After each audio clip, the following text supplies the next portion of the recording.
Yeah, he killed it. Yeah. Whoa. Uh, One thing that I sort of was struck by right away is like the ending is, so often I think in klezmer bands now you have this thing where like you get to the end and it's like this long note and everybody plays like a bunch of stuff and it goes on. And I always thought like you never hear that in the old recordings, but actually in this recording he kind of does that. It's combined with this sort of whatever classical Baroque ending thing. But I don't know, I hadn't really sort of thought about that before.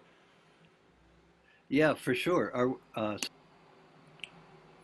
Yeah, no, absolutely. That's, I mean, it's so interesting. I mean, I think that my sense is because it's such, I mean, it's a solo piece and it's really like a solo piece because it really kind of sounds like the pianist can't really keep up with him because he's being, when he goes into the quote rhythmic part, um, it's in such a kind of personal, ebb and flow kind of tempo that's kind of hard to call a tempo that he just kind of goes for it and right and he goes for that flashy ending, but of course as you say it's certainly not typical of bands to do that.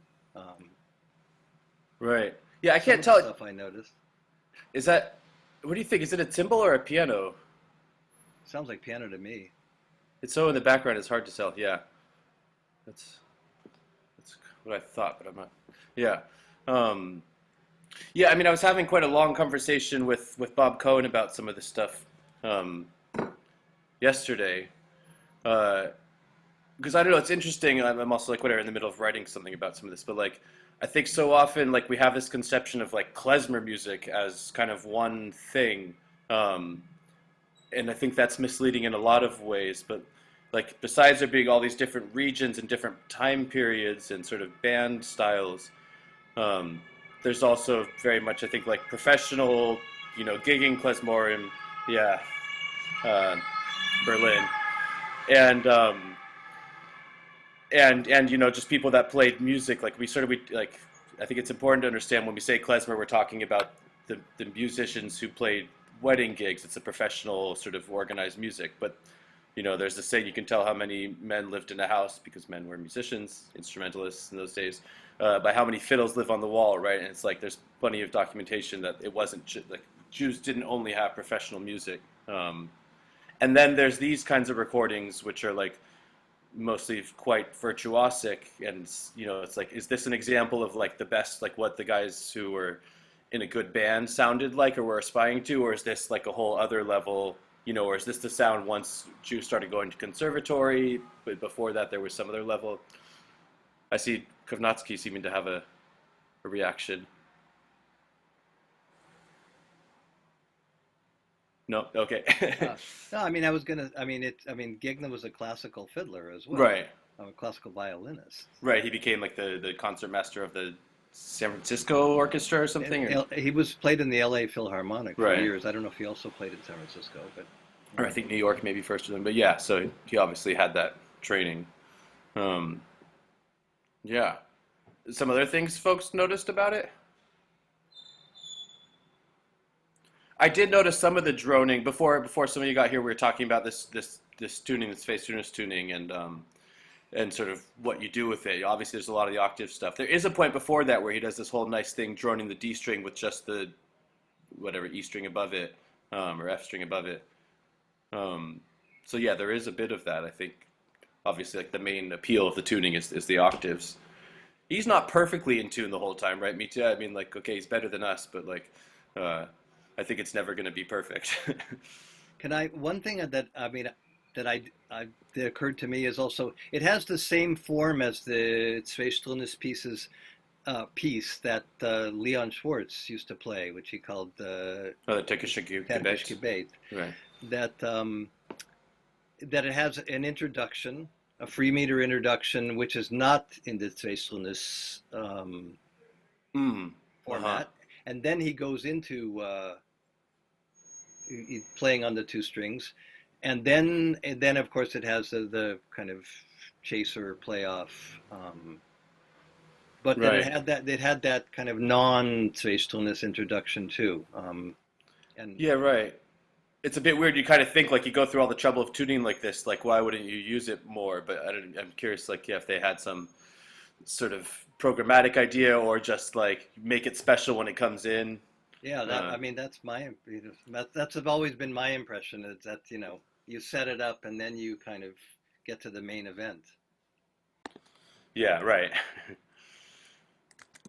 Okay, we lost Kavnatsky. That's okay. That's, okay, well he's gone. I'll be right Um, back. yeah, yeah. Um, Yeah, and I think I don't know one thing like that I sort of tried to start a bit of a controversy in the post about this with this thing about the different kinds of trills. Um, and I do think it's just sort of interesting to hear, it's like obviously like the most important thing isn't like necessarily that. But it is interesting to me when I go through, I can mostly hear the trills being in the scales, and then sometimes these kind of fattening things that I especially hear on the fourth. So I don't know. I'm just like want to plant that seed in the back of your head for like some of those kinds of details. Um, I think there's one other thing that I sort of been paying attention to as I've been going through listening to the stuff again more of like just also like how much do they actually use like Kretsen and like and all this stuff of like how much ornamenting and trilling and all of that is there on the different sort of types of fiddlers, and the more amateur folk type people and the more professional people, and does that tell us anything about the style? Because I think a lot of us kind of have gotten a picture of the style just from everything we've heard, and a lot of the sort of the modern fiddlers and some of the bands or whatever. But I think it's just always good to question those things in some ways if we're totally basing our knowledge of it on mostly recorded sources. There's certainly like to me like in his playing there's like these times where he's like really digging in, like he's getting a lot of different kinds of articulation in the bowing, um, which again might partially be the classical influence, but I think at the very least it's like there's you know it's not sort of there's not just like one or two kinds of bows, and that's something I think a lot of us either do or don't think about enough, or can think about more. Um, yeah. Anybody else? Should we listen to any more of it? Should we move on to another one? I was just curious on that last piece. It sounded like there was a shift in modes, or at some point, or maybe just a couldn't tell. It was about 3/4 of the way through. It sounded like there was a note or two in the scale that said, "Oh, we're in a new scale now," and maybe that was just my imagination. But I guess what I'm exploring is the concept of chord changes versus mode changes. And was there something like that going on in that piece?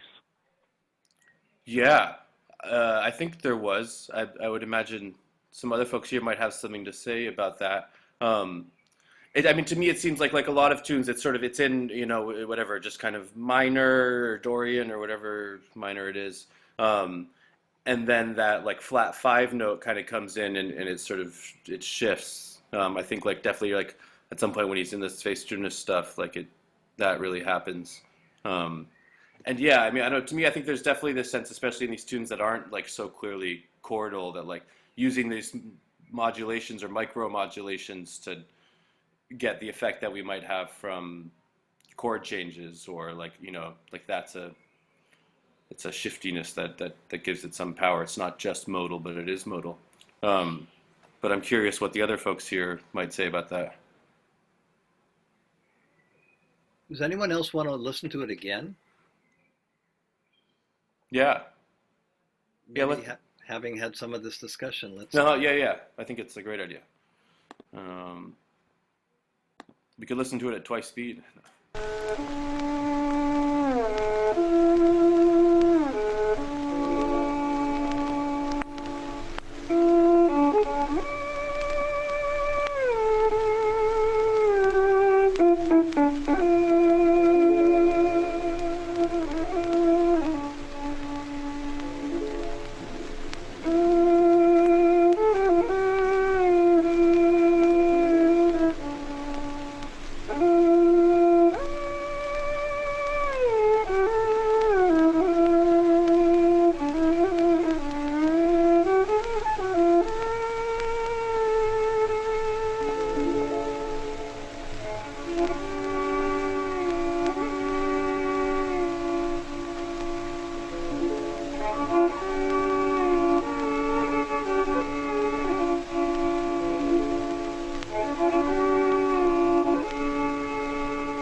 Yeah, it's interesting. Like I think that mode change comes like just before he gets into the Festrunus stuff in a way. Like it sort of like seems like push you like you're going somewhere, and then we get that other dimension. Are you talking about the mode change where, I mean, he goes into with the raised fourth and that kind of implies the Mishaberach kind of thing, or the thing where he almost towards the end where it's kind of it implies Fregish, or both? Yeah, for me, I think the first mode change I heard was where he was droning the two different strings. And I was trying to figure out, like, how is he tuned to do that? But I guess he's got one of his strings you're saying tuned to F or something along those lines, or he's playing an F and then he also has a D string droning, something along those lines. But the first one I heard was when he brings in the two strings. Yeah. I don't know what all that stuff's called. It just perked my ear up as like, oh, that we've gone to a different region. We're somewhere else. Yeah. Yeah, I mean, exactly. And so, yeah, as far as the tuning, I mean, I think ADFF, no? Or ADEE, some people do, or GD. His middle strings, he's got a top string, which is probably still E, and then he's got his middle strings are, he's got a drone going on in the middle, two middle strings, and then he's got a bottom string as well, I think. Right. The D string is definitely still a D. And then above that, he's got an octave pair, which, as far as I understand, sometimes can be E and E, or sometimes can be F and F. And the low string could be still a G, but often, like here, it's on. I'm sort of positive it's an A, because you hear he does a yum dum dum yum, and when he does that, he hits that low A with the D, and it would just be really hard to finger that very quickly. There's also, this tune is in the beginning of Berezovsky, at least in the 2015 edition, and I haven't checked it note for note, but it does seem at least close. And I forgot to check where that comes from. Are you talking about the Zeus tune that Ilana just sent? Maybe. Yeah, it's very similar to Berezovsky. It's basically the same piece. Does Berezovsky attribute it to Producer? Let's find out. I guess so, right? Right, Ilana? That's what Ilana seems to say. Yeah. Who's playing music in the background here? Oh yeah, sorry, that's this protest outside here. Let me close the door. Berlin streets.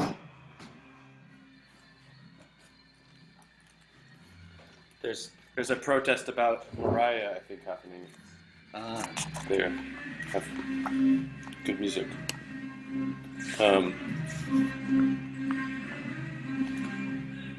I mean, when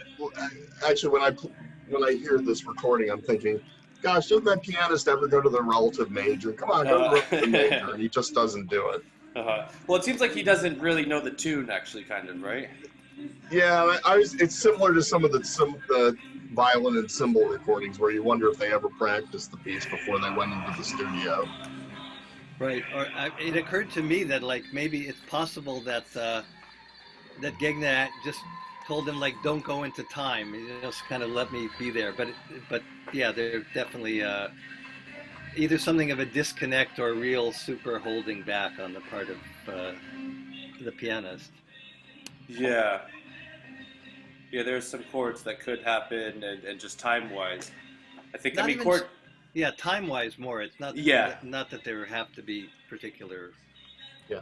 So I actually wonder if that's a stylistic choice by the accompanist, or just that they just didn't know what they were doing. I mean, I do think that we have a tendency to go to those majors a lot more than people did at some points. But hard to say here. Yeah, for sure. Yeah. In the Berezovsky version, Summer 19, it just says source anonymous manuscript. Yeah, he has the tuning as ADFF. I guess that's what it was in the manuscript. Which was, originally written with that scordatura, and then it's written, sort of where you would finger it, not where it sounds. But yeah, and I don't know, I think listening again, I'm still sort of also struck by he manages to play really expressively, but it's not so many ornaments per se, and there's a lot of these slides where he's sort of using volume shifts and things to get really expressive stuff, and then it's there are corrects and things, but they're just in certain places. Yes, absolutely. That's kind of stands out. Right. and hopefully, yeah, Bob will join us a bit later. And like he was telling me, um, I think when he asked George Kovac, or whatever, um, about what did the klezmer players sound like, what was the difference when they're playing, he was like that they used a lot less ornaments. Cool. Yeah, not a lot of trills either, right? That may be on the other side of the Carpathians, though. Right. Marmarisches, Jeneveld. For sure, yeah. I mean, it's well, not just that it's Jeneveld, but I remember Myman Miller talking about. I mean, this is not we hear it all the time in like modern Romanian conceptions of things, but that there's incredibly florid ornamentation. It's as usual. Kind of the Jewish stuff is partly. I think it's that we're listening to music from a different period, but right. That it's just more subtle and less. To use one of Zeb's phrases, I mean, he was actually talking about the difference between Sephardic Ashkenazic music, but there's there's less sex and violence in it. And by the way, I was going to say that Leon Schwartz used you might have talked about this before, but he would play. He was tuned from the top down, E with the A string tuned down to E, and then the D and the G, I think, were just the same. And did he do any, like, did he have notches on his fiddle or cross the strings or? Yes, but what he normally did was he kept one fiddle just for this tuning. Right. And did you ever ask him, like, would he bring that fiddle like to simchas, or like when did he actually use that? It's a good question. I don't remember. I'm sure. Yeah. I probably did. I don't remember that, but for sure when we would perform, he would bring two fiddles. And so like it seems like he just kept that fiddle like that, and that was sort of his. Yeah, and with the notch and just in that tuning. Right. Yeah, it's interesting because there's not that many pieces we have recorded in that tuning, right? It's like I've always been curious, sort of like when, or was there a certain reason, like there's, as we talked about a little bit earlier, like there's the connection to Turkish music, and I think some Greek music also, or like Ottoman music, I guess. And is it for pieces that are more in that style, or when what is that? Well, I mean, is everyone here familiar with the term çifteteli in Turkish? Right, we talked a little bit about it earlier, but okay. If you want to touch on it again, we might have been recording then either. So I had only heard of that term in relation to a rhythm, not in a scale. Right. It's definitely become a rhythm because it's associated with the kind of rhythm that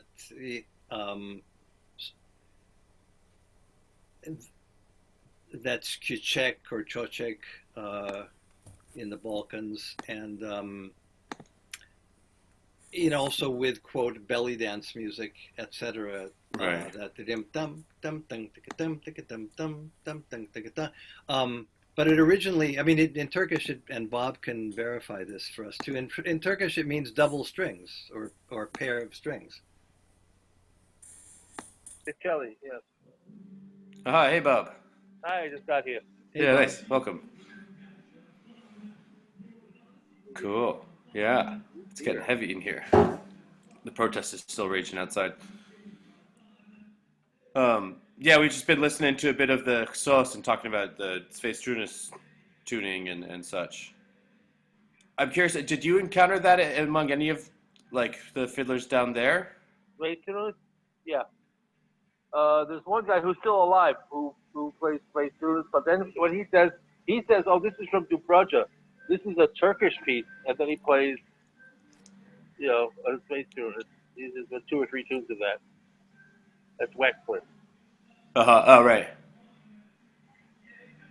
Yeah, I mean, to me, I mean, the associations are pretty clearly Ottoman and Turkish, Greco-Ottoman, because I mean, the fact that so many things, for example, I mean, Bob just said uh, that, right, the fiddler who associates this tune with Dobruja, which is, really the most Turkish, Ottomanized part of the Romanian area, and then Leon called it Turkish Gebet, and actually, if I'm remembering right, Leon associated it with he knew it from a fiddler named Julius Spielmann, um, who was someone from his area who went. I think he went and spent time in Istanbul. I think he played with, if I'm remembering right, he played with a circus in Istanbul. I'm not sure whether the circus was an Austro-Hungarian circus or you know, Right. he went to Istanbul, but I just let me check that in the Leon notes. I just brought them up here. Oh, cool. And I mean, but the association is clearly with Turkey, the Ottoman Empire. Yeah. Well, I also want to suggest an association with bagpipes. Yes, absolutely. And it's a good way for a fiddle to mimic a bagpipe. Yeah, but I don't think they were doing that. Right. I mean, we heard, like, at least in this recording, there's like that one bit where he drones with the open string and does that. But it seems like it's not his sort of main goal with this tuning in a way, like compared to some other kinds of tunes. I don't know, or it's part of the thing. Yeah, maybe not this one, but there are other tunes where there's a clear, like, kind of, alternate between a drone, a drone and a. Well, especially like in the Abe Schwartz recording, where you get, I mean, to me, it's absolutely a Romanian bagpipe tune at the end, or in the style of, because doesn't he play the Karaba, yeah. Ala Karaba. You're right. Bob, you want to get in there? Well, actually, there's a couple of studies been written by like Hungarian and Romanian ethnologists about the whole body of bagpipe imitation tunes. And there are special tunings for them, none of which is the space rooted tuning. Okay? And yeah, that tune, which is called Like a Bagpipe, Ala Karaba. Everybody I've heard play space shooters, including Wexler, who played it, who attributed it to the Bruja, plays that because they've always heard the other guy who played on space shooters play that. There's little you can do in the space shooters tuning after you've got the slow part that you don't have a lot of choice between strings. You don't have a lot of melody strings, and the only thing you can do is bump next, up, up, da, da, up, up, da, da, up, up, da, da, up, up, da. So yeah, it's just a stereotype thing you do in that tuning. It's like we all do the same thing when we're in AE, A, C sharp, Black Mountain rag tuning. There's only so much you can do with that tuning that the crowd always expects that little part at the end. But it's interesting to me that the choice would be to kind of go there, especially given the fact that bagpipe was is a village instrument, and you had especially Jewish fiddlers, and not only Jewish fiddlers who were professional and more in the urban milieu. Remembering, of course, that Stettlach are also an urban milieu, even if they're like villages. It's an interesting crossover to me of genres. Right. I'm curious. There's a lot of things to get to, but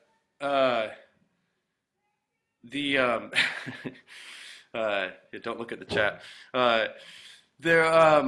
Just the connection with Ottoman stuff, which has been brought up quite a bit here.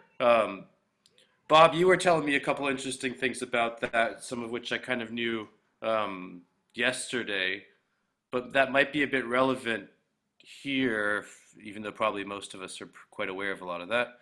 But I don't know. I mean, I think just so Jewish musicians were going to Istanbul and coming back. And the music was obviously traveling with them, as well as Istanbul and the Ottoman Empire went to Europe, and that was the Ottoman Empire. The Black Sea area, first of all, it's the Black Sea, so you can get one port to the other in a day or two. Okay? It's not that distance. it was an Ottoman culture zone. And the Ottomans were the technologically and economically apex in that zone. Not the Russians, not visiting Italians or anything like that. I think the people got their violins and their clarinets and their concert flutes from Ottoman music shops in Istanbul or wherever went out. And it's not just going to Istanbul for this music. Any urban center, especially in the port regions around the Black Sea, was going to be sharing in this particular, zone of contemporary Ottoman urban pop music. Everybody wanted to get into these new styles, especially the style we call fossil, which is what you hear. Fossil basically today is what you hear in people singing in restaurants in meyhane restaurants in Istanbul. It's light classical with songs, and they're very much linked to certain modes, maqams.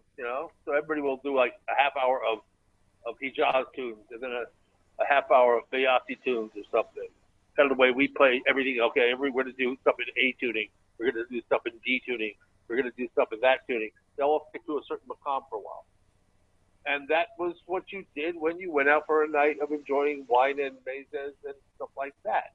And in those cases, in almost 100% of those cases, Muslims did not provide the music. Greeks, Jews, Gypsies, Armenians, and especially in Istanbul, you would go down to Istanbul to do it, because Muslims did not, they played nice little Mevlevi flutes in the Sufi thing. But if you wanted an oud or a kanun playing that maqam stuff, it wasn't going to be a Muslim playing it. Wait a second, Bob, but what about Muslim Roma? Muslim Roma. They're Roma, of course, they play. Right, they're Muslim.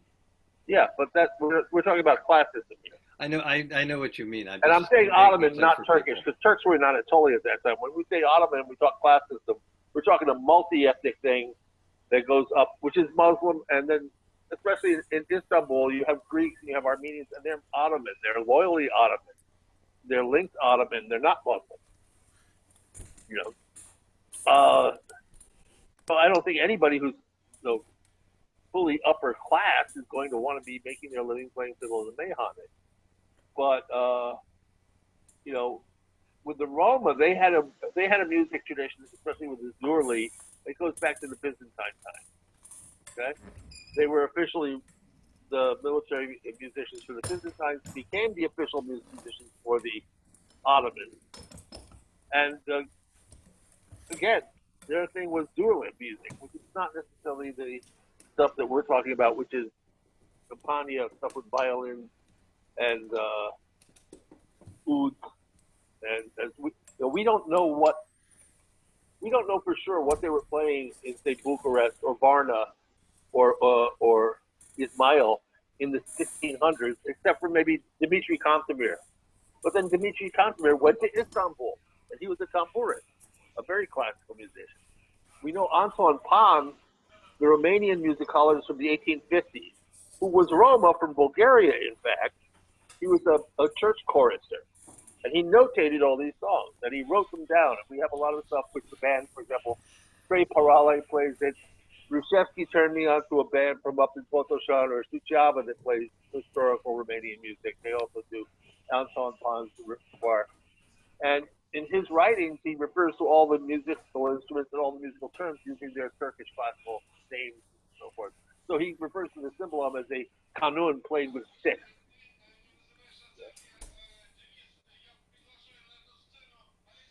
Right, and I mean, in Gegna, one of his other famous recorded pieces is a taksim, right, which is also another connection there. Berezovsky even talks about the fact that before the diner, they used to call it taksim.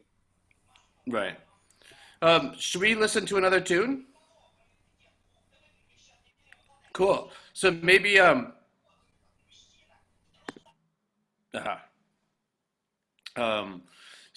so here's one thing. Let's jump to another part of repertoire, maybe. This is something from this collection of music recorded by prisoners of war in Germany in World War One.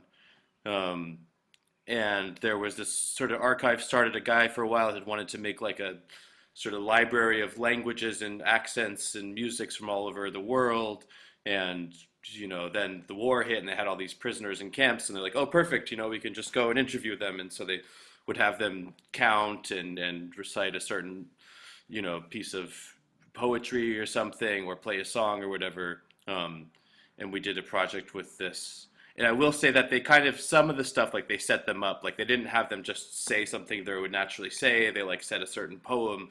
So it's like, it's a bit, their methods might be a bit funny, but there's some interesting recordings. Mesh, do you want to ask Yeah, something? I mean, to just put this in some kind of geographical and political context, I I imagine these are Russian prisoners of war who are like in this case would be Russian Jews. I mean, Jews from the Russian Empire, in other words. Yeah, there's a mix, and unfortunately, like there's all these forms that they filled out, but it's the files are really disorganized, and I wasn't able to go through and line everything up right now.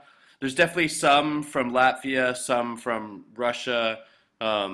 There's, I believe, But we're some from Romania, I was going and to say, yeah, Romania also was, of course, on the Allied side in the First World War. right, but So yeah, so they would all be non-German or I yeah, guess they're Austro. not Austro-Hungarian. Is Yeah, mainly the point that I'm making. Yeah, so right, they're either Russian Empire people or Romanian, I would right. imagine.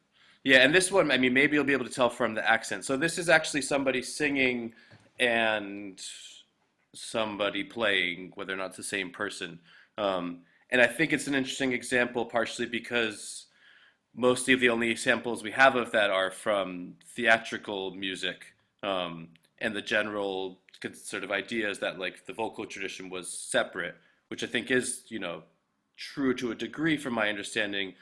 But then there's also, I mean, like Berezovsky talks about, sometimes people would sit and play fiddle along with songs at home, and I think he says something about sort of just playing the melody. There's a few examples of this. Maybe we'll get to more. But so just for something very different. Um, let,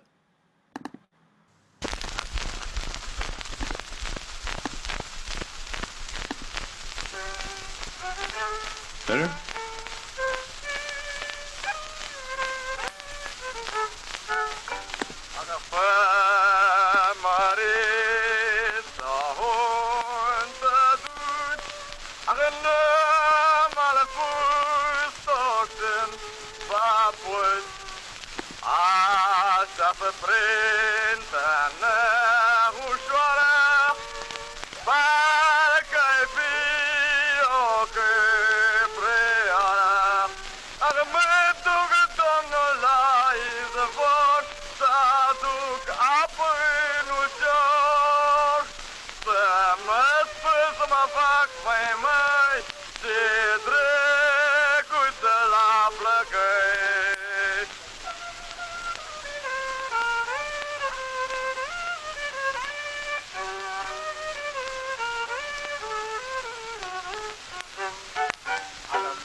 Yeah, I think Bob and I caught the fact, at least the two of us, that the singing is in Romanian, Uh-huh.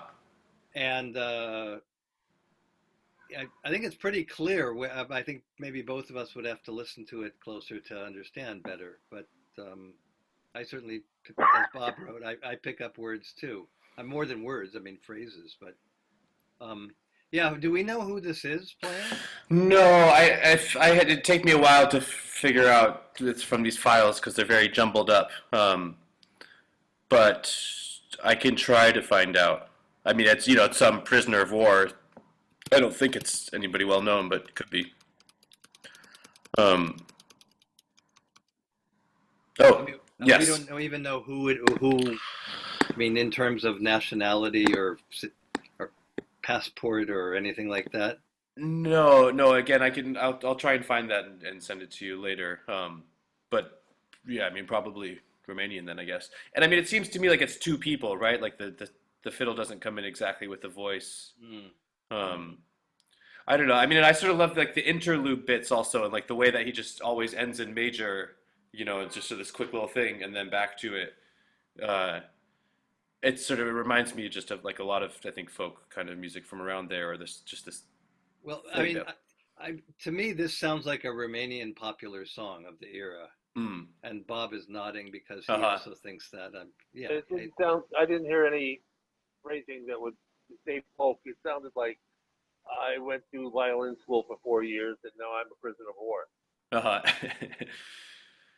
I mean, do you think there's anything Jewish about it? No, I mean, I should point out that the non-Jewish Romanians well outnumbered the Jewish Romanians in the Romanian army. Yeah, Yes, I mean, yes. it should be that this is a Jewish person recording this from the fact that I have it, because somebody else went through and pulled out all the Jewish things, but I can't vouch for that without doing a bit more research. But I don't know, should we listen to another thing that's definitely Jewish from this collection? Sure. Could we listen to maybe just a? A Yeah. little, No, go ahead. Sure. Do what yeah. you were doing. Right. Cool. I can send this to you if you like, Mish. So here's a Yeah. tune we all know. Überspielung der Walze der Phonografischen Kommission Nummer 90, Geigenduett, jüdisches Tanzstück nach der Trauung. Übertragen mit 233,5.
Yeah, Cool.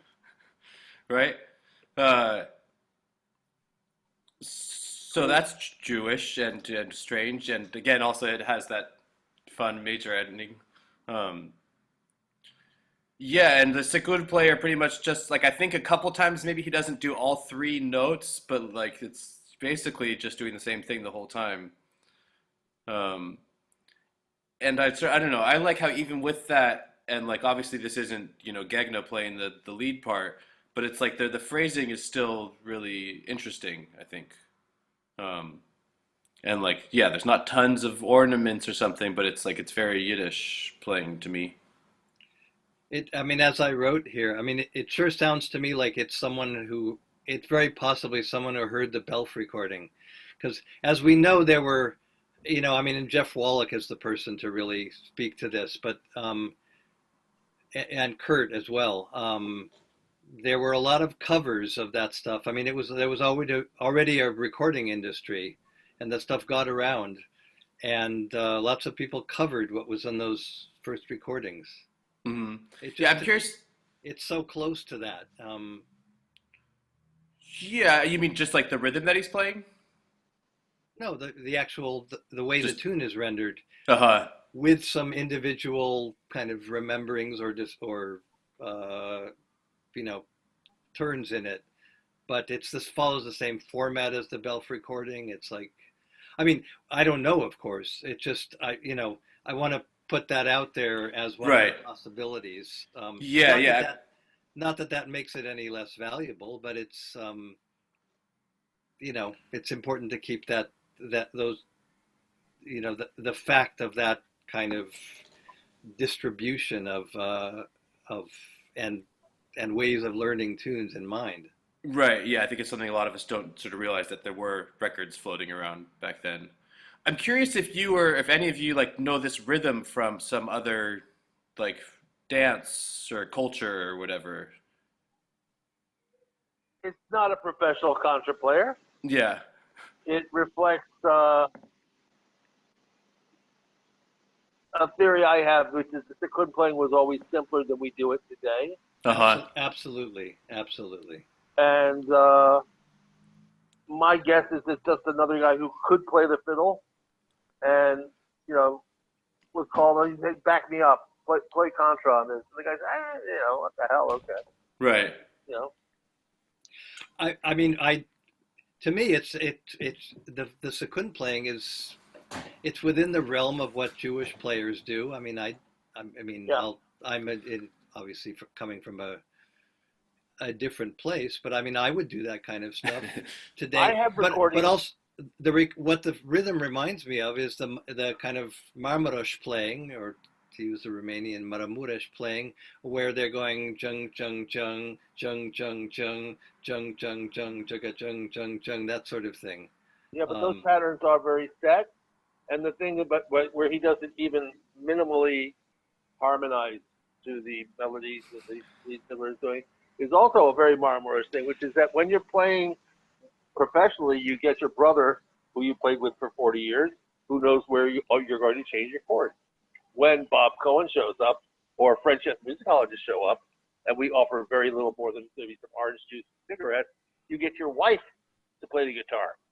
And she can play the patterns, but she does not change the chords. And when you hear those really great marmorish field recordings on a kora, and they're not changing chords, that's the wife of the fiddler. But I mean, all those recordings are basically, they're post World War II recordings. If we, it's which ones? I think the ones that Bob's talking about, like Kora and stuff like that. They were made at a time when, especially in Marmorish places, no one knew that it was post World War II. It was still technologically not involved in recorded music, at that point. Yeah, but that's what I'm saying is like the older, to me, the older style recordings are all one, they're one chord or two chords or something like that. Yeah, I have some Bukovina fiddle records where the contra player just goes on one chord, where he really ought to know better because he's obviously a contra player.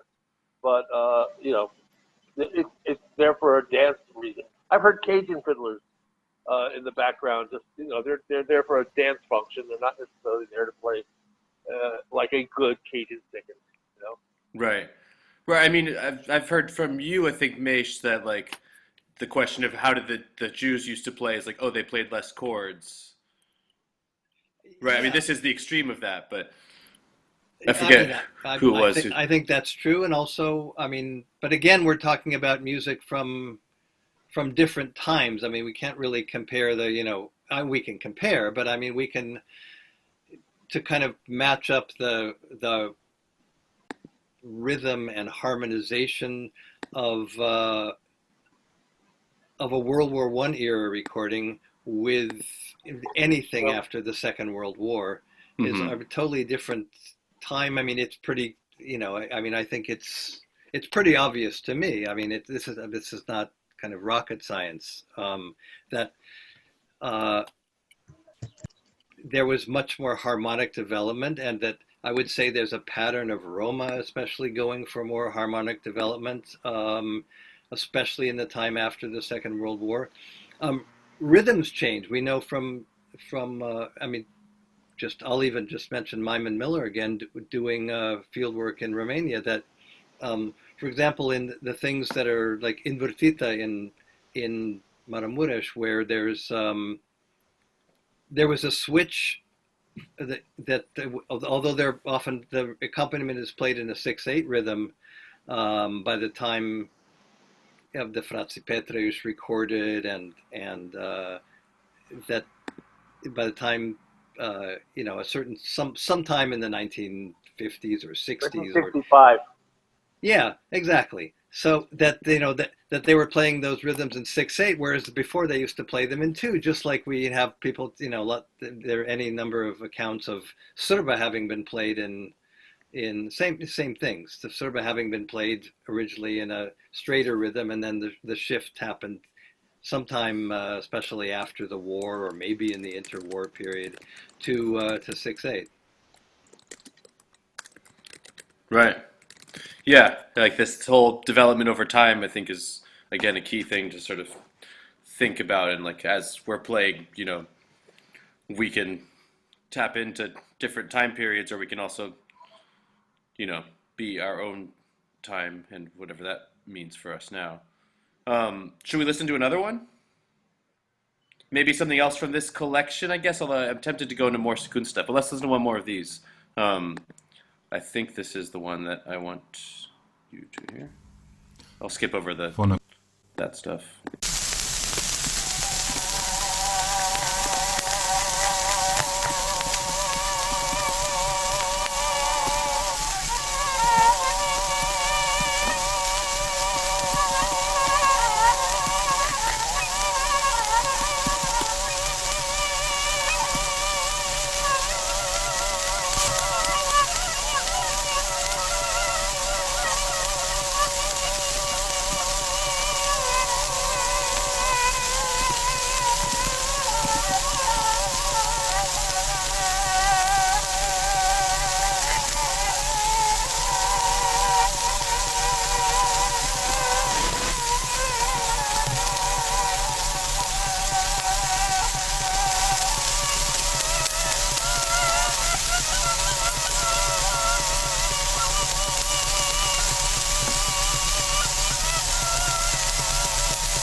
Yeah.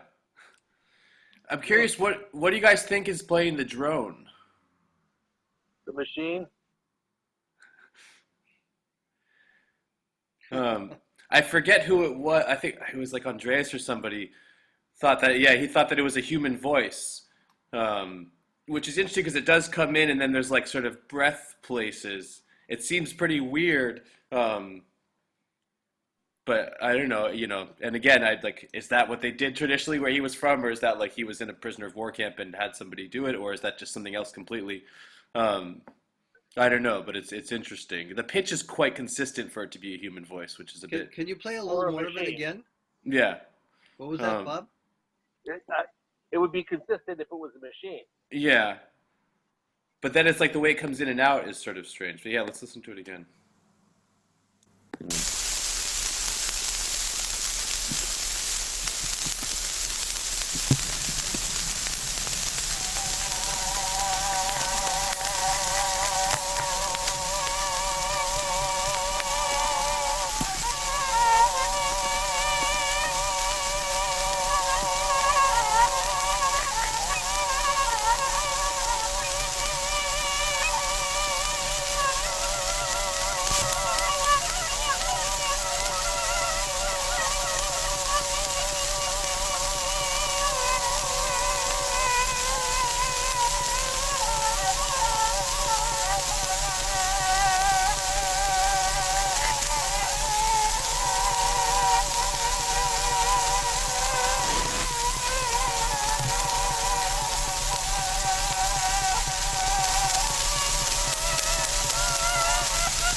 So yeah, I don't know. I mean, with this kind of recording quality, it's obviously quite hard to tell. I think it's an hour fiddle. And it's kind of far away. The recorder. It's not steady. When you hear this old cylinder recorder, the fiddle always sounds like this. Yeah. So, I agree. It sounds like old recordings of violin. Yeah, you can hear the first violin. It sounds quite the same. And he's just losing the pitch every now and then because either he wants to or he's not so smooth connecting the bows, I guess. Quite possible that there were more than one musician in the camp. Yeah. And that the guy who played the fiddle well did not really have his first pick of good contra players to play second to him. Right. Just some guy, here, do it. You know, choose some strings and don't change them. Mm-hmm. You know. And I'm curious, like, about this sort of the form of this piece. Like, it starts in whatever the minor sharp 4 bit, and then it goes into that major thing. And like, I could think of like one or two other kind of Doina type pieces that sort of do that, you know, or like, I don't know. This is something I've been wondering about, these sort of like Doina things that don't change key at all. Is that like another genre of Romanian Doina, or is it just a different kind of a thing? Or I don't know. I'm curious what you all think about that. Like the Berezovsky Doina, I don't think it changes at all. To me, it may be more reminiscent of an older Taksim kind of thing. And okay, it's rubato, and everybody's talking about Doinas these days. Let's call it a Doina. So it may not be such a scientific name. Yeah. Is it the Gegna Taksim, or there's a tune I'm hearing that does exactly this? It just goes right into the all Doina. But the all doesn't go to major. It goes into the parallel major. Yeah, like that's the thing that I'm not sure what. Yeah, all stays. But the Gegna goes. I mean, it does that, but it goes to the 4 minor also. There is a real. I mean, but who knows? There's a tune that we all know from 78s that does exactly this, and even the sound quality is similar.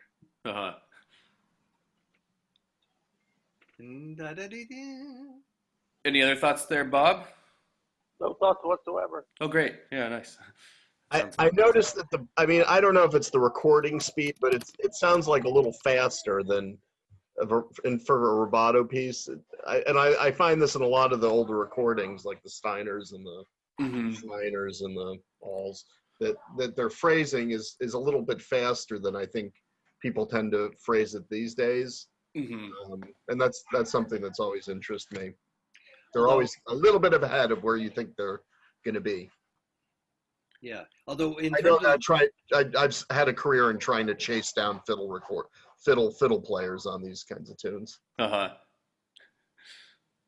in terms of listening to the 78s, I mean, I think a lot of the stuff that we have from Kurt spent quite a bit of time trying to put things, figure out what the right speed was and put things, in a pitch that would make sense for, I know, of course, we don't know, exactly where someone was tuned, but, you basically have a good idea of the range that it's in. Because with as we know, the 78s don't run at they don't all run at 78, or they weren't all recorded at 78. Right. What was it, between like 68 and but I think 82 or something like that? I'm wondering, maybe it's because the fiddle player knew they only had so many minutes to put the recording down. Yeah. I mean, especially with all their tricks, and I don't know. Yeah. I mean, these recordings are mostly less than a minute, I think. So I think it's, it's for sure some of that. I mean, I find for myself, like when I'm studying the various, all Gegna, whatever, these different pieces, the Leon, the Abe Schwartz, Doina, like, there's, besides sort of just the general speed between things, there's just like the pacing of everything, of like where they're pushing and where they're pulling is just, it's very interesting and expressive in a way that isn't, I think, as obvious to a lot of us, kind of, and like, you can play a tune and study it for a long time and then like record yourself and listen to it and realize like, you know, the some bits are actually faster and like some bits they're really kind of holding and letting, you know, they're not going to the next note quite as soon, even within the span of a 2.5 minute, you know, 78. It would be interesting to listen to some more of that stuff with an ear for that. But should we? What do you think? Should we? Or should my thought was to play some of the Magid stuff where there's some sekun playing, where it's again sort of not professional musicians as much as I can tell, but you can hear there are people who at least they weren't in prisoner of war camps. So here, let's check out.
Yeah. Whoa. So that was a few of them. We could go back and listen to some of those again too, but Do we know anything about the Magid musicians? I've been trying to find that out, and I don't know much. I have like a spreadsheet which has their names, the number of musicians, like some basic info about the type of tune and where they were from, but not anything about like what were their other professions and this kind of stuff. I think this recording from Belarusia. Yeah. Yes. Yeah, and as far as I remember, it's some of them was women. It was like the sister and brother or something. I don't remember exactly. I have to look. Yeah, it's like a family band. But why you think they're not professional? I mean, that's what I'm wondering about. Because I've just been asking a few people recently, saying they're not professional. I mean, but yeah, this is what I was hoping to find out. Like to me, it sounds like maybe they're professional. They're not the best band in Berdichev or whatever, you know. But maybe, I mean, it's not like Bessarabian virtuosic style with lots of ornamentation, but they could be professional. They play with the contra, and as Bergovsky said, amateurs never played contra. But maybe it's a family band. Maybe they do it for fun as well. But who knows? It sounds like okay, danceable. They could play on the way. Maybe it's not the best band in whole Belarusia, but who knows? That'll be great. Isn't this information just? I mean, in the Magid stuff that was put out by Potsdam? Maybe in the Rebbe Unzer, Stalin or whatever. I think so. By the way, I don't know if people noticed that not the Holova has chimed in here from Belarus, talking about right Najnichki. Are you talking about the tune that's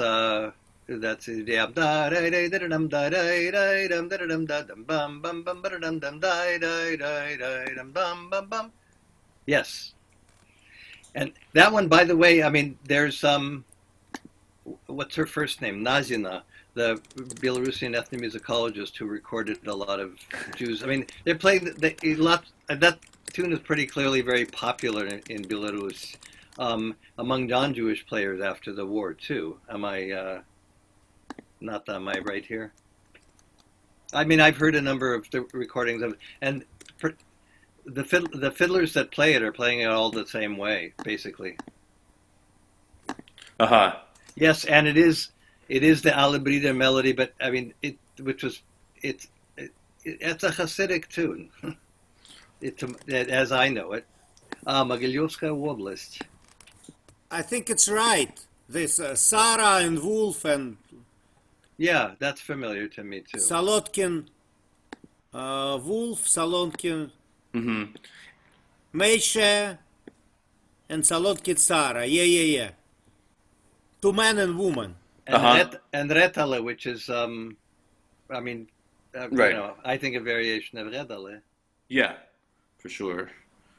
Which just means, circle dance wheel or whatever, right? It's also interesting, yeah, like there's three fiddlers there. I mean, this is something I've been wondering about. Like you see these pictures with, three or four fiddlers. What, like, if you have four fiddlers or something, what are they doing? Like, should we listen to it again? Sure, yeah. Cool.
Yeah, I could play more of them too, but we can stop there, I think, again. So yeah, I don't know. To me, it sounds like there's two people playing the melody quite similar. Yeah. Mm-hmm. Sometimes they play like in interval, occasionally. I think, Uh-huh. but mostly unison. Yeah, yeah. And the sekund playing, I mean, obviously it's like quite straight and Yeah, very funky. straight. Yeah. Very straight.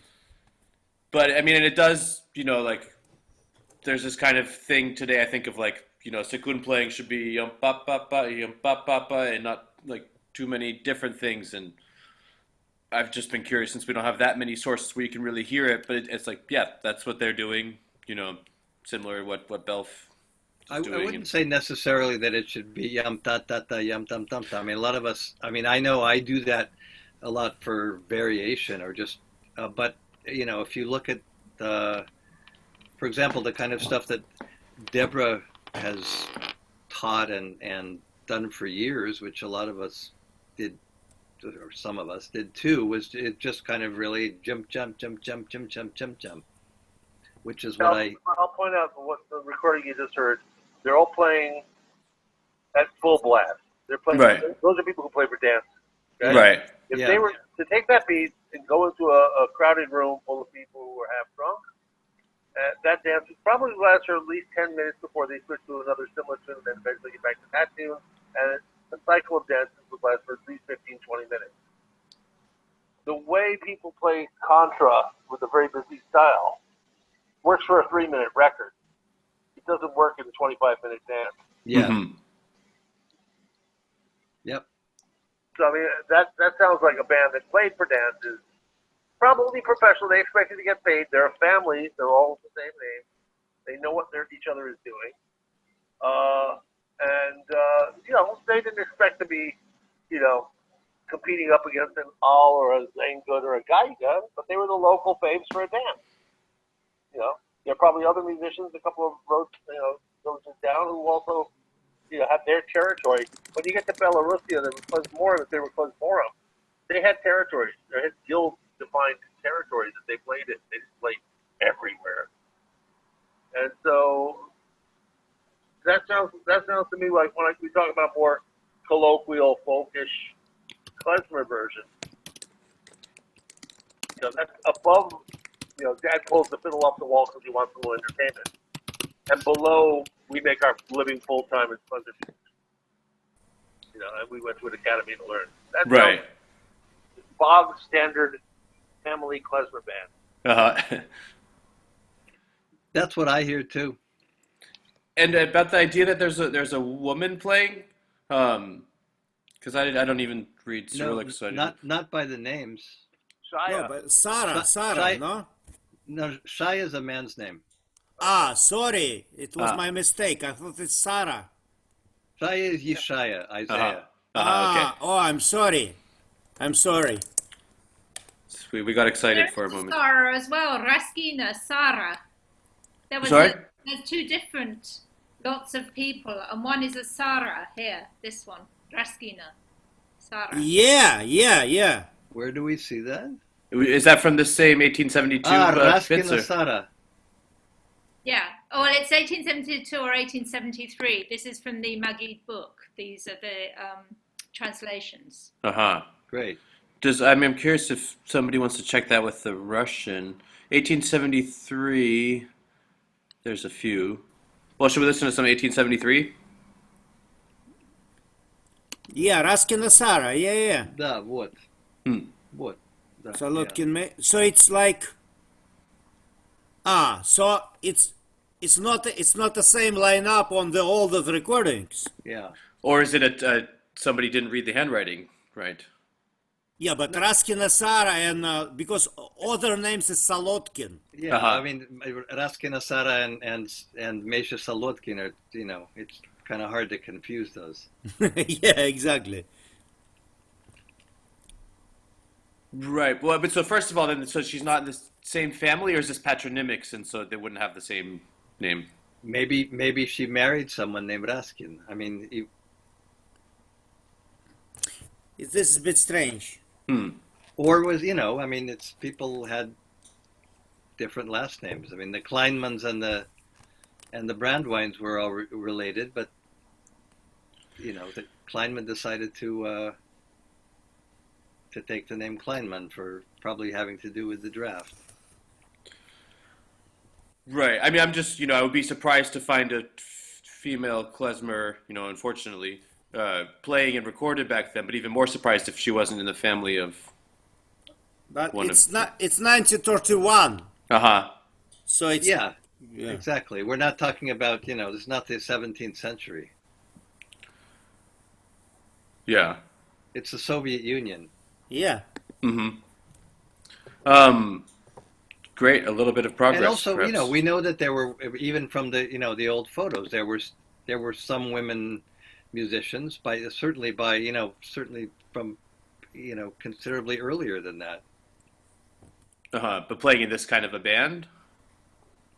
I'm playing in the more professional bands too. I mean, maybe especially, but and often, I mean, I think Bidagovsky writes about this too. But often the most likely candidates would be sisters or daughters of klezmorim, of band leaders and so forth, who were taught. Right. By analogy, elsewhere, like in Romania or in the Balkans, when you do find a woman who's playing, it's always in a family band. And Yeah. It's always an anomaly. Absolutely, yeah. That's Right. Yeah, and right, there is the Frauenkapelle in Lviv. But that, again, seems like a specific kind of a thing. But either way, that's great. More power to them and us. Should we listen to a little bit more of this? We can listen to 1873. There's a nice Volachol, which is a whole thing that I've thought to try and do a whole video on at some point with some of you all. But let's listen to this one.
So sorry, that just happened, and I thought I'd let it go. We could finish. Well, so the first thing was a Volach from the Magid collection, from the same set of recordings.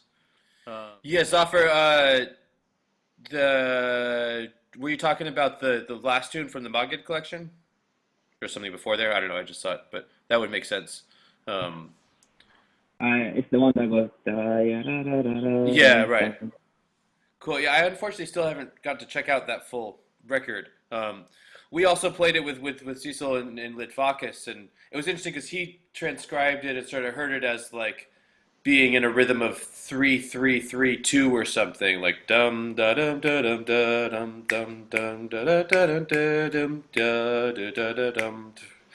But then when I listen to it, I hear da da da da, like, and like if you count it, it actually stays in 3, or like there's it fits in 3 whether or not it's sort of in 3. Sorry, Mesh, I think Can you sing it? Can you sing it, Craig? Can I sing it? Yeah, the way you hear it. No, I haven't quite decided again. Like now that I've decided that I don't think I hear it the same way as Cecil. Because I had Cecil's version in my head while I listened to that.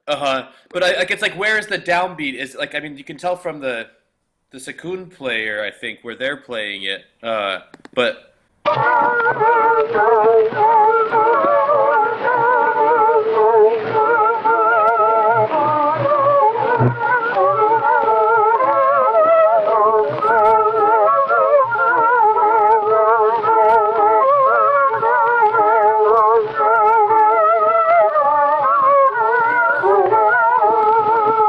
like, I don't know, is the melody player hearing it where the Sekun player is hearing it? I'm not really sure. I think I just heard the melody differently this time, but I mean, I've certainly played it, with you and with Dima and etc. But can you do it one more time? Actually, yeah. I mean, to me, it makes really helpful. Yeah. To me, I hear it the way that you do. That it's just in 3. But it's like, it's hard to then sing the melody like kind of that way or so, like.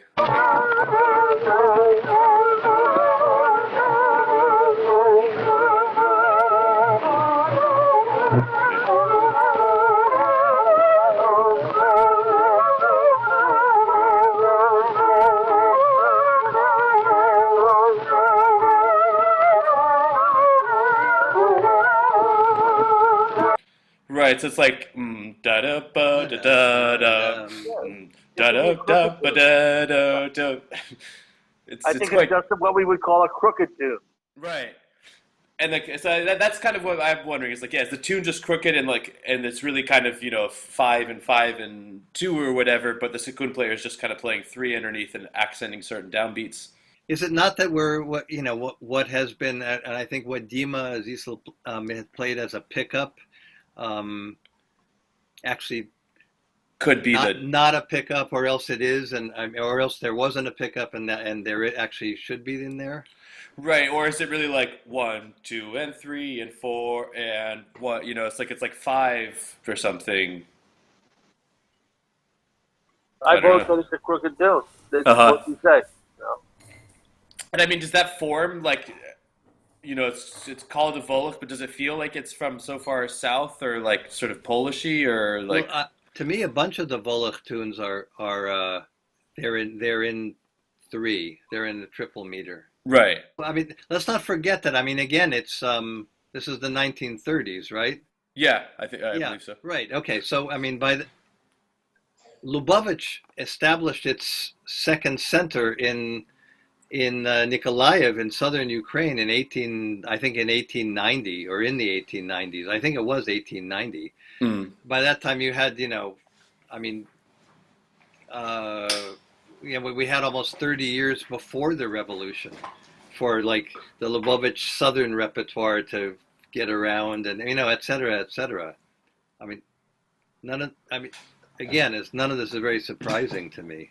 I mean, so the term Volach it means Vlach, which indicates Romania, Latin, but really, through Lubavitch, as Michael said, had these Volachals, and they seem to have spread to the north and probably divorced themselves from the original Maybe someone thought, oh, it's in 3. Maybe it's like a Jacques. It's even though they're not playing a Jacques, but maybe that was the association on this. My A lot sense of is the Lubavitch Volochyls tend to be rubato, like kind of rubato things with a metric chaser.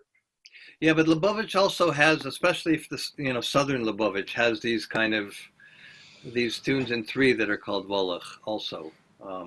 It's not that it's a Romanian tune. It's like Romanish style. It's Mishabel. It has a Hasidic connection. Again, the thing with Volach, especially in the Ukraine, Volach, a block, not using the Balkan term for Vlashi, but the Volachs were Transylvanian Mots guys with sheep.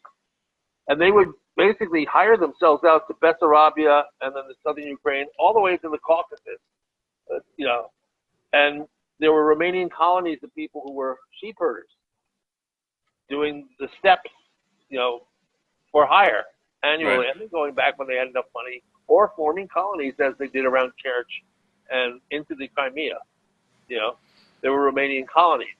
The thing was with especially with the Hasidic thing, the idea of the shepherd and his following sheep being the Right. an analogy to the rabbi and his followers. That could have something to do with the attraction for the idea of the balachal for these, tunes in 3.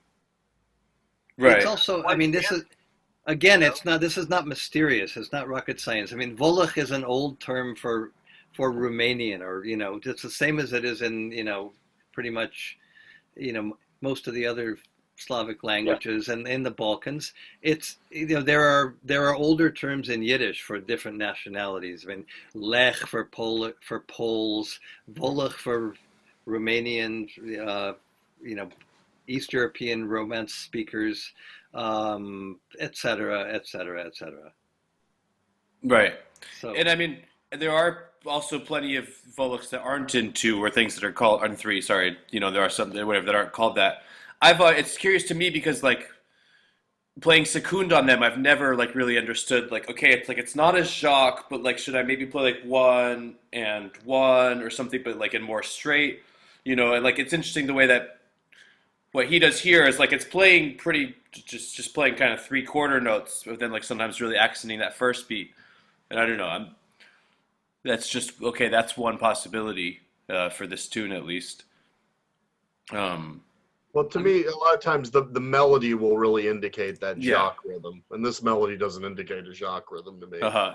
yeah, to me, this stuff fits into this, a similar Jewish conception of like, it's the kind of stuff that I play anyway with, to like Dobry Dien and stuff, that the yum, jaga, jaga, yum, jaga, yum, jaga, jaga, jaga, jaga, yum, jaga, jaga, jaga, jaga, whatever the melody is. Uh-huh. But Which which the simpler version of is just yum, jum, jum, jum, jum, jum, yum, jum, jum, jum, jum, jum, etc. right, and I've heard you talk about that in relation to some of those like the Polish walking dances and Yeah, that such.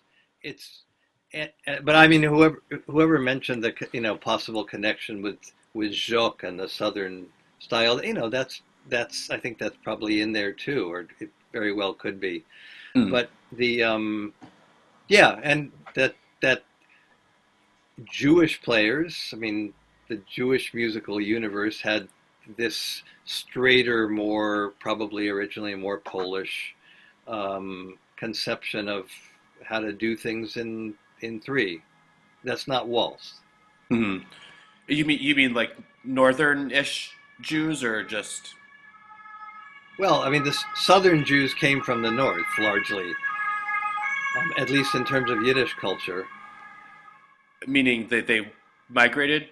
Yes, that the movement. We know in Bessarabia that there were, of course, there were Sephardim, and there were some other. There may have been, early Ashkenazim, even Byzantine Jews there before. But the settlement of the Romanian-speaking areas, the movement of Ashkenazim and Yiddish-speaking Jews down into those areas came especially from Galicia. Around when did that start?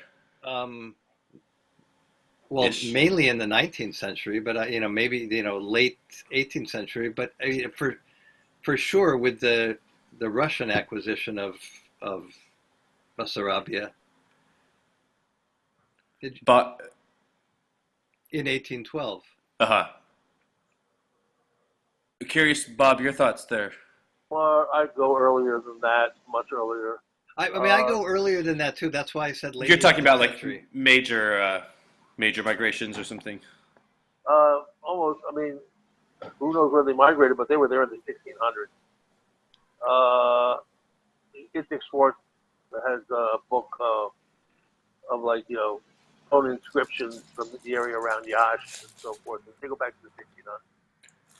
And as far as like isolated people or communities or Community. There was communities, you have Yiddish speakers? Probably. I mean, I know that there were in Moldova. I have a dictionary and grammar of Ladino from Moldova, but I don't think there were many Ladino speakers in Moldova.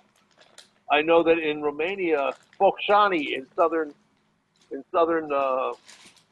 Moldavia, the Moldavian Romanian side, that was the border above north of which you did not get any Ladino speakers of Samara.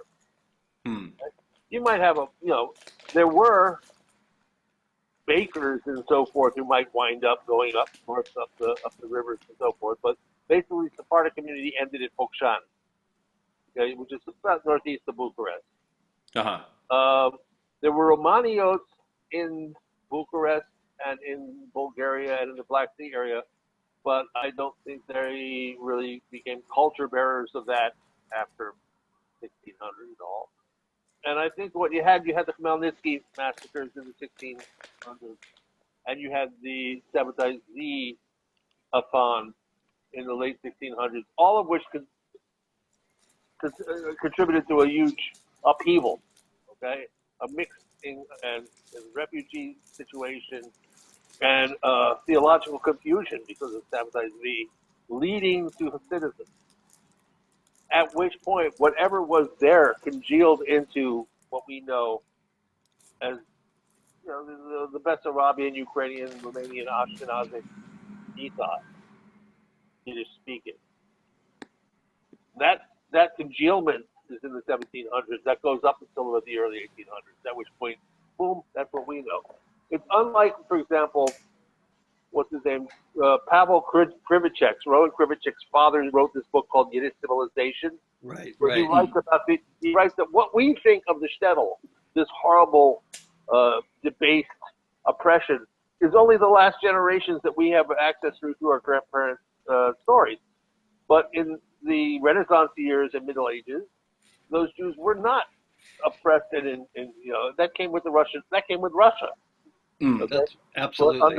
Under Polish and Ottoman influence, they weren't so heavily oppressed and degraded, and that what we remember of the culture comes from those years of degradation. So, and this is also ties in a little bit with what Deb tells us about the status and repertoire of musicians in the 1600s, what he calls Ashkenaz One, which we don't know what that music was, but we know it was quite active, and there were social dance houses for communities, also referring to Western Yiddish communities, and that women participated in the music making. These are all social situations that, poof, disappeared after 1700. Right. Because what came after 1700 is the historical period that we have some kind of cultural memory of, and it lives on Lee Avenue in Brooklyn. Yeah, I mean, the Hasidic movement, as we know, suppressed a lot of things like the participation of women. And then it also, anything. Zev also puts it into the fact that whereas before 1700, people encountering Jewish music talked about gay and merry tunes, oh, so wonderful.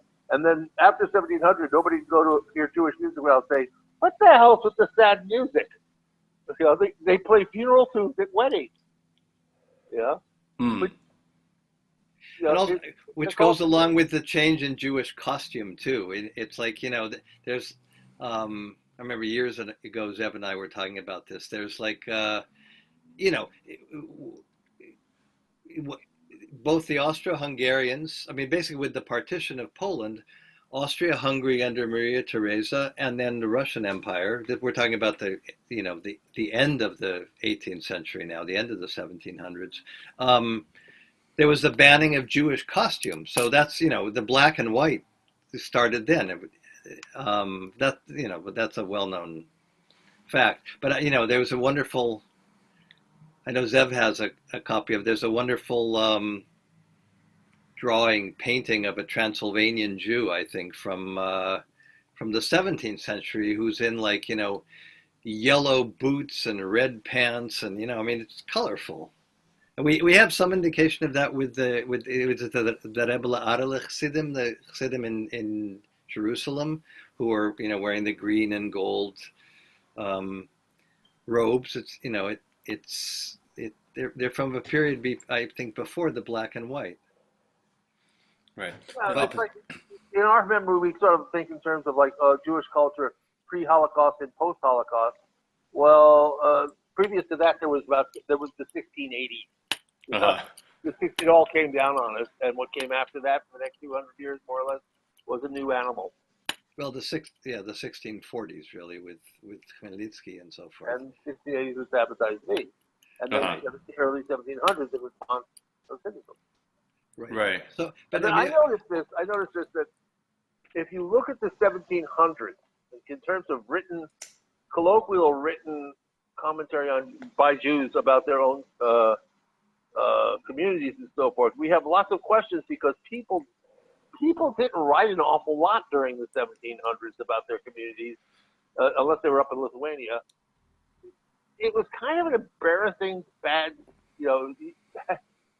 period. This is the period during which Mishnagadim were appealing to the Austrian authorities to ban Hasidism. And when we talk about anti-Semitism, Mishnagadim were doing this thing against Hasidim, and Hasidim were doing rather strange things themselves. And it's not a period that anybody was really, really proud about. So you didn't get a lot of Jewish journalism extolling what our society internally at that time. It sort of congealed a little bit later with the halakha, with the in the 1840s and 50s, when people start to write about Jewish secular life, and there was something positive to write about. But I think that what you find, if you read especially Hasidic history books that they use in Hasidic schools, the 1700s is just their main enemies were the Mishnagadim, who were appealing to non-Jewish authorities to shut them down. Right. And also other Chassidim. I mean, we have this kind of idyllic picture, but Chassidim and other, Jews killed each other. Jews killed each other over this stuff, and in some pretty brutal ways too. So but coming back to Moldavian Jews and Bessarabia and in the larger context of Moldavia, for example, Bob, we've been there, these places together often. If you look at the early names, the first names in the synagogue in Yash, that's further north in Fukshan, the early names are Sephardic. They're there. Hey, look. Yeah. How did people in Lithuania get the name Alpert? Alperez? No, it's not related to that, actually. No? I thought that at one time too. It's apparently not related to that. And we were also not named Alper, we were named Alperovich. But the I buy Alexander Bader's derivation of it from Heilbronn and Halperin and all that stuff. And that's, there may be some Sephardic connection, but it's, there's no question that, early Jews were Sephardic in Moldavia, and in a center like Yash.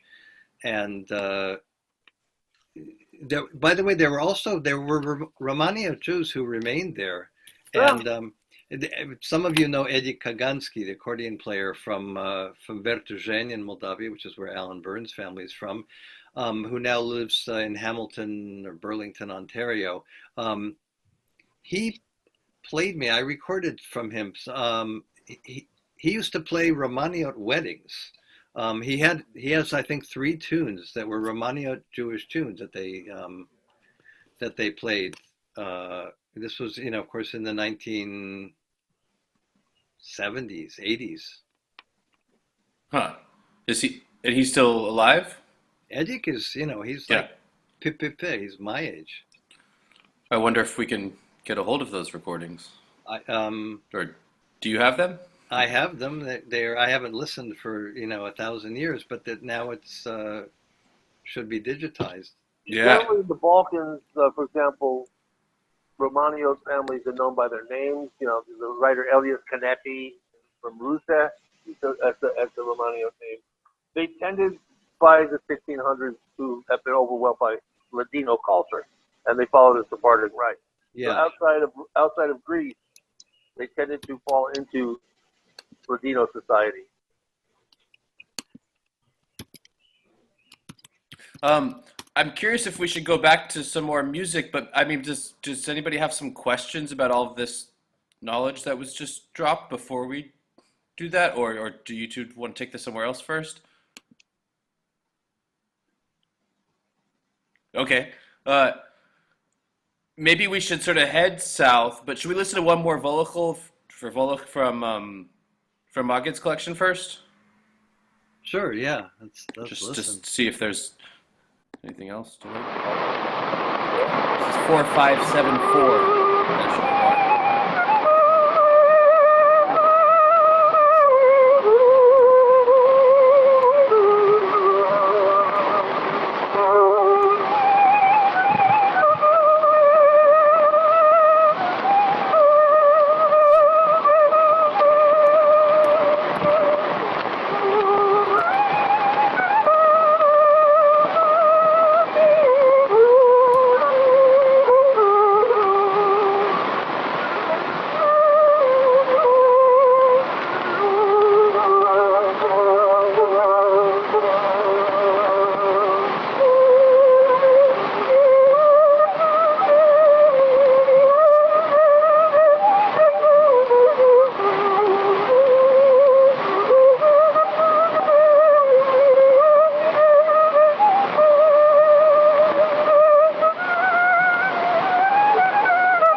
Yeah.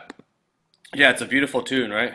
Mm-hmm. And That's again, great. I've never heard- it's in 3, but it's definitely a different feeling. Oh, yeah, bye, Lisa. I don't know how much longer we will go, but I'll put again. This video will get posted to the internet somehow, so people can catch up on the rest of it.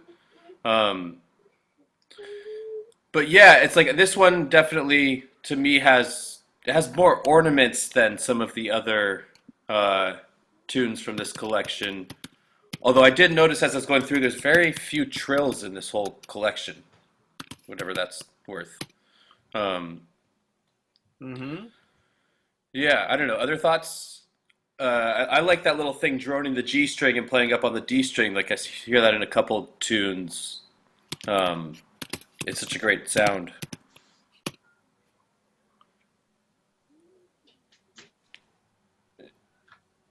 Yeah. Anybody else? I think if when you hear things like that, or using the double stop drone and so forth, these are people who probably, they use the violin, they use their instrument to create a lot of noise. They need volume. Mm-hmm. They weren't constrained by worrying about what would be done in the chamber group. They weren't being, and sometimes that could become dissonant, and sometimes that could become like, not in the Western canon of harmony, but they didn't care, and that's what makes it gives it character. Uh-huh. Yeah, I mean, he sort of does it at the ends of the phrases, like the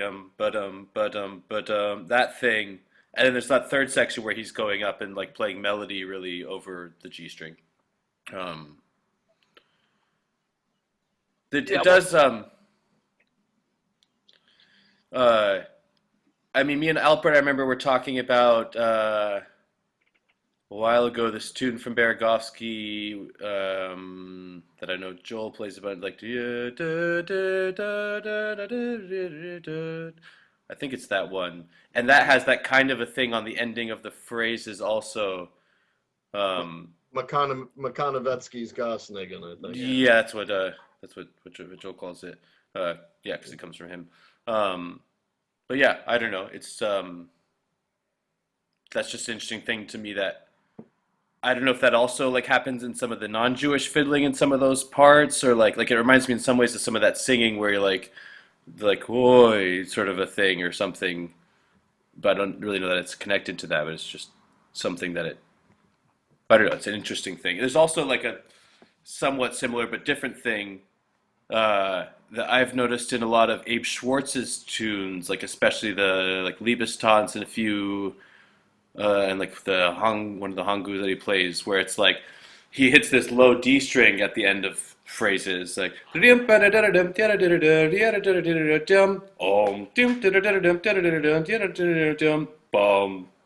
I think that's a bit of a different thing, but sort of similar. That again, I don't hear people doing so much, and it does something to give that kind of low accent.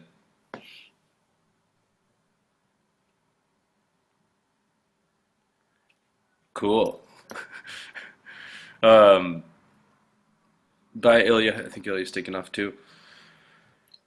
Well, should we just listen to something else?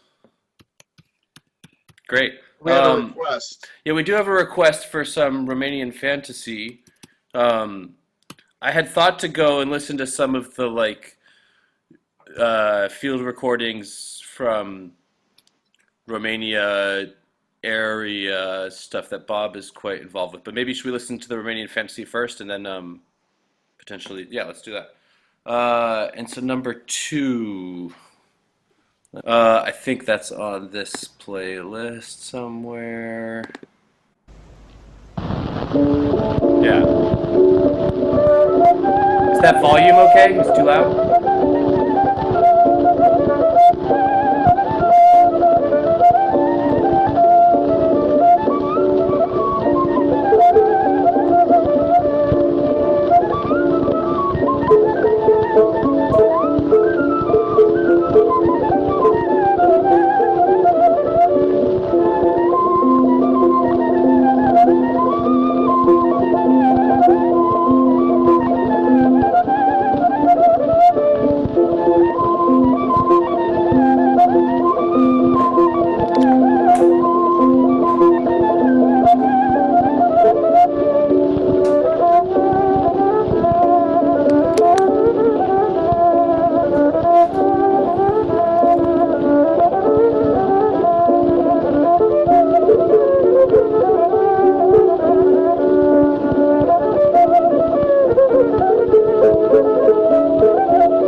Yeah, such a great recording. So my question about this was, I think the trills are really interesting in this one. I'm not normally that bothered about trills, but with this one, I feel like it's. I mean, I would think of it as like a Bulgarian dividing type trill. When you slow down the it's literally a da ya ya ya da da da da, rather than a kind of Jewishy, more loose, a bit different each time. It's this very regular division trill, and I wondered if that's also a Romanian thing, which was my kind of question to Bob, Romanian Hungarian thing, or whether it was just that Zelinsky came from a particular region where this is how they played some of their trills. But it sounds much more regulated and of that type than a lot of the other trilly stuff that happens when it does happen. Maestros? Bob? I just got back. I didn't hear any of that. Okay. Do you know which tune we're talking about? Probably. This one. Oh, Yeah, that one. Yeah, I don't. Octave. Right. Pete points out that Zelinsky and Zengut seem to almost surely be the same person. Yeah, I was just gonna say, right. Yeah, I don't know. They do sound quite. I haven't listened to that sort of specific trill slowed down.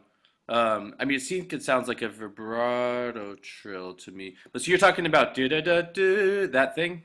It's a da ya ya ya ya. It's a Yeah. Hey.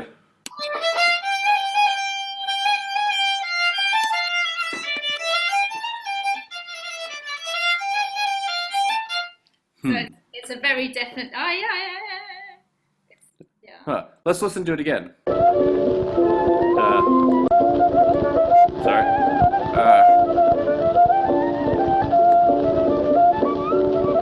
Sorry, let me start that over.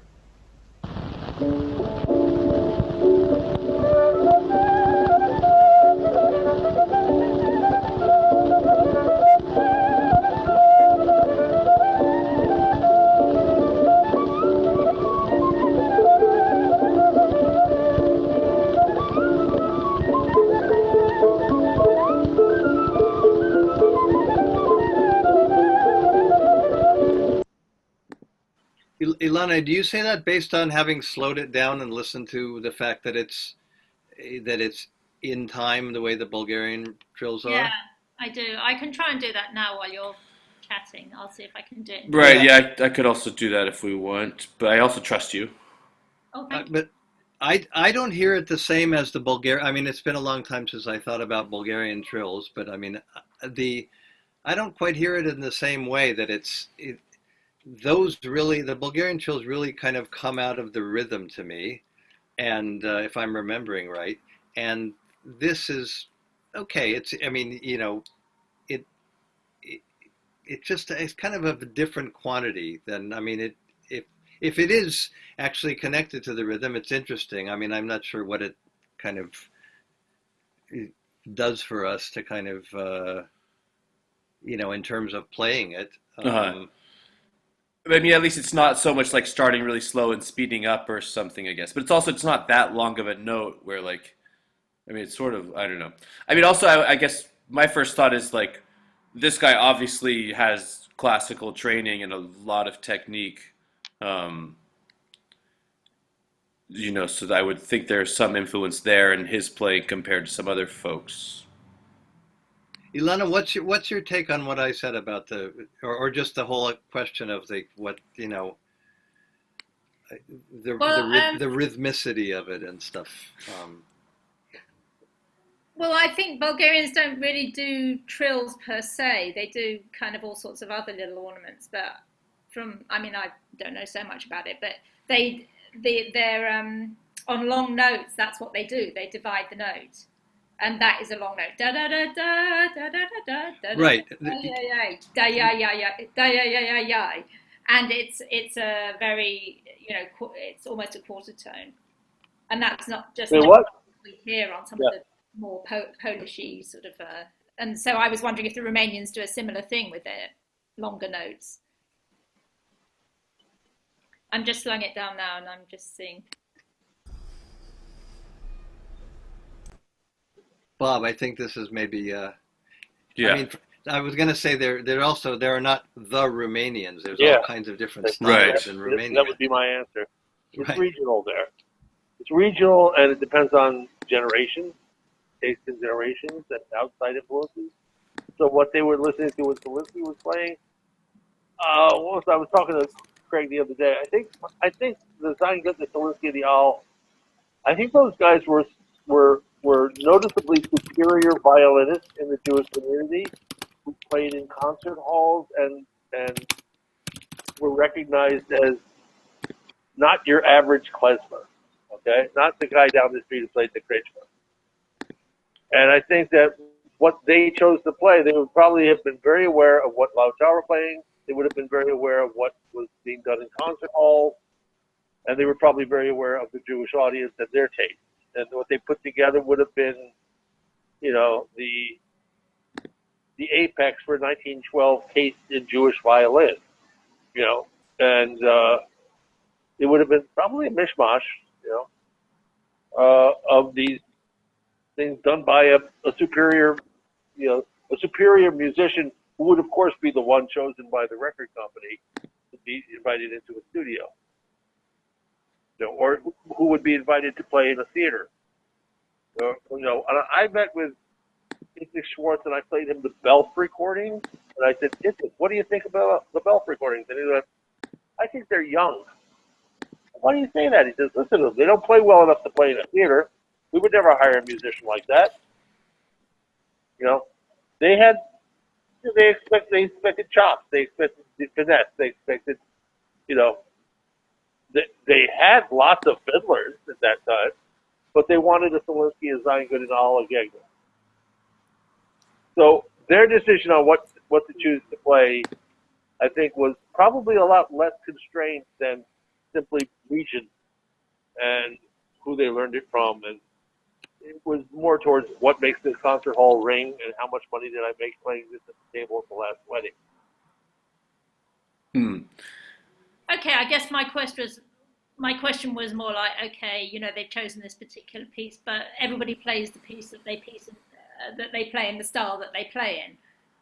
You know what I mean? You use the trills that you use. You don't suddenly use a different trill just because you're playing a different piece necessarily, unless it's learnt from somewhere completely different.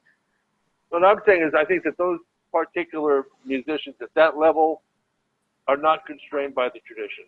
You can't really say, do they do that because that's how you break up a melody or add rhythm in Romanian fiddling or in Ukrainian fiddling? You did that because, damn, you're Mr. Gegna and you do that, and your students can learn from you.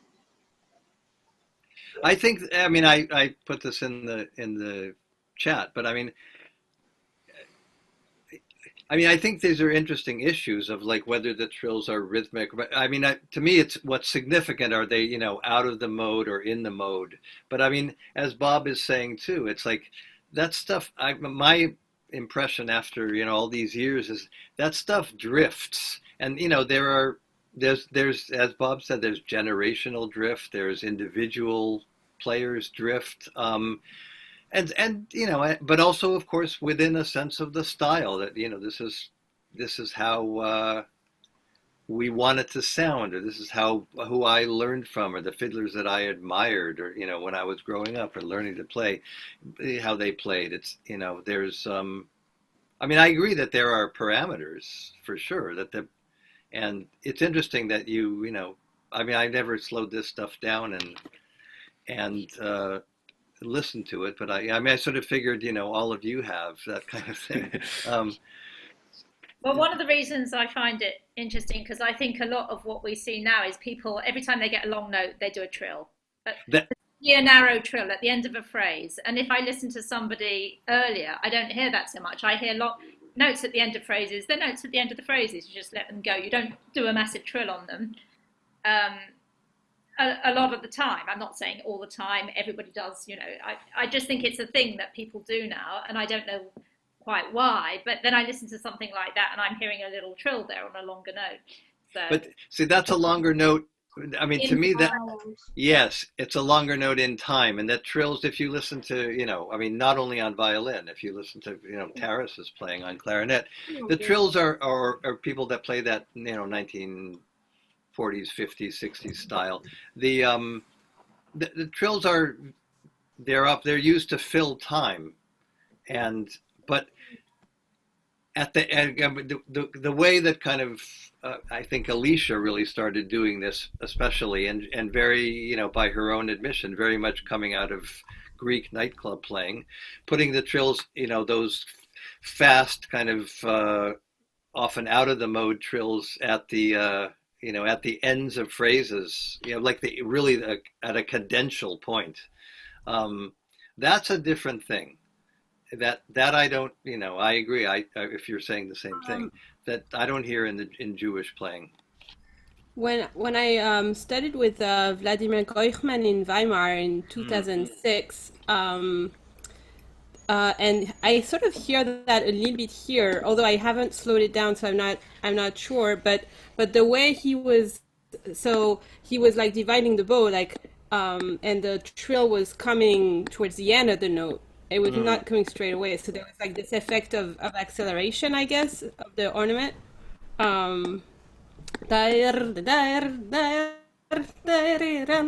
Like that was the tune,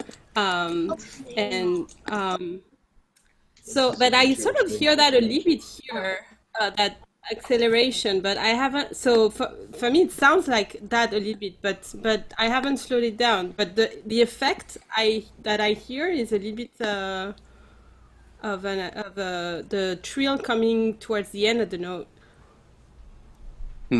Yeah, I think that's common. I mean, what do you think? I mean, Craig, you were about to say something. Sorry. Well, no, I don't know. I think that there's different uses of trills, right? Like sometimes it's just kind of a fattening of a note, like, and often they sort of vibrato trills, and then there's like giving more shape to a note, and often those ones I think, which is maybe sort of what we're talking about here, where like it can speed up or get narrower as it's going, and can be a little bit more expressive. Yeah, I don't know. I do think, like I've said, like I've sort of been searching fairly hard in this stuff, and it seems to me like they're almost always within the mode, except for on the fourth of the scale, like this one, and on the tonic sometimes, and those are maybe more fattening ones where like you'll have a half step trill on the tonic. But also it's like a tune like this, it's like the mode is really shifty. There's a ton of chromaticism all over, and like I don't know, this thing that we were talking about a little bit at the very beginning of like minor tunes that kind of go into that flat five thing or whatever is like. When you say you're saying flat five, I mean, which is basically the augmented fourth, right? Yeah, but I hear it often when there is also a regular fourth, so that's I guess why I call it flat five, like do da da do do do do, or like a lot of notes can be in there, but not 1 2 flat 3 sharp 4, but 1 2 flat 3 flat 4 sharp 4 something. Yeah, and I don't know. It looks like to me it just seems like a color that comes in that's sort of more accepted than like in some other instances where like they generally seem to be really in the mode. There's also an issue of intonation, like a pre-mosh's intonation being a little bit higher than everybody else's. You know who I really hear this from? Bob, the fiddler from the Magno Band. He has this wonderful. He does this wonderful stuff with just being a little bit sharp, especially on those held notes at the end of phrases. Because he plays with an accordion player, you have to do that. Yeah. But also, it's great. It's a great sound. Yeah, an accordion will eat up the fiddle. Yeah, right. And also, those guys are, the Hutzels aim for that sharp, slightly dissonant sound when they're playing an accompaniment. I think a lot of people do, and I mean, you find this, very similar, the same thing in Croatian fiddling, lots of kind of Croatian funky village playing. This, and the whole thing of going sharp slightly. I mean, with Chassidim too, in singing. I mean, it's a thread, that I think runs through lots of different styles and ethnicities and so forth in a lot of Eastern Europe, and not only. Eastern Europe, and also, I mean, I was going to say it's in it, as part of that, it's in Leon Schwartz's playing too. But the idea of these neutral tones that are, I hear a lot of stuff like that as being kind of, you could call it out of the mode, but they're very much, because the modes often involve in the hands or voices of older players and singers. It's they're not, it's not just standard Western intonation. There's an awful lot of in different kind of intonational hearing and playing and singing going on. And it's because they're expressive devices to me, and they're also different systems of hearing things that are not just kind of they're not equal temperament. Right. Yeah, I mean, Bob, you were pointing out, I think, something yesterday about like a lot of this stuff. I mean, and obviously this tune showing that sort of Turkish influence. It was like that's something I've been a little bit curious about. Of like, there's a lot of things that I think of as sort of this kind of push and pull and like expressive way of playing that, like, for me, like I mostly relate to like Klez Fidl dancing and like the stuff that Zev kind of like teaches. And I think from what I was hearing from you, we're sort of like saying that maybe a lot of that really is something coming from the Turkish influence, and and possibly the Jewish stuff itself too. But like it's definitely stuff you don't hear as much in in Ukrainian and Polish music or other places. I don't know. Do you? When you talk about the Turkish violin technique thing, that would have been widespread as a new sound between 1800 and 1850. Yeah? They're moving off of instruments like the politiki lira, the little lira. They have all kinds of instruments like the East Black Sea kemanja, the gadulka. All of these things are being played this way.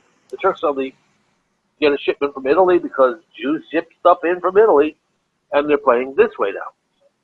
And there's all this music they're calling alla franca. Yeah? Turkish music played alla franca, Frank style.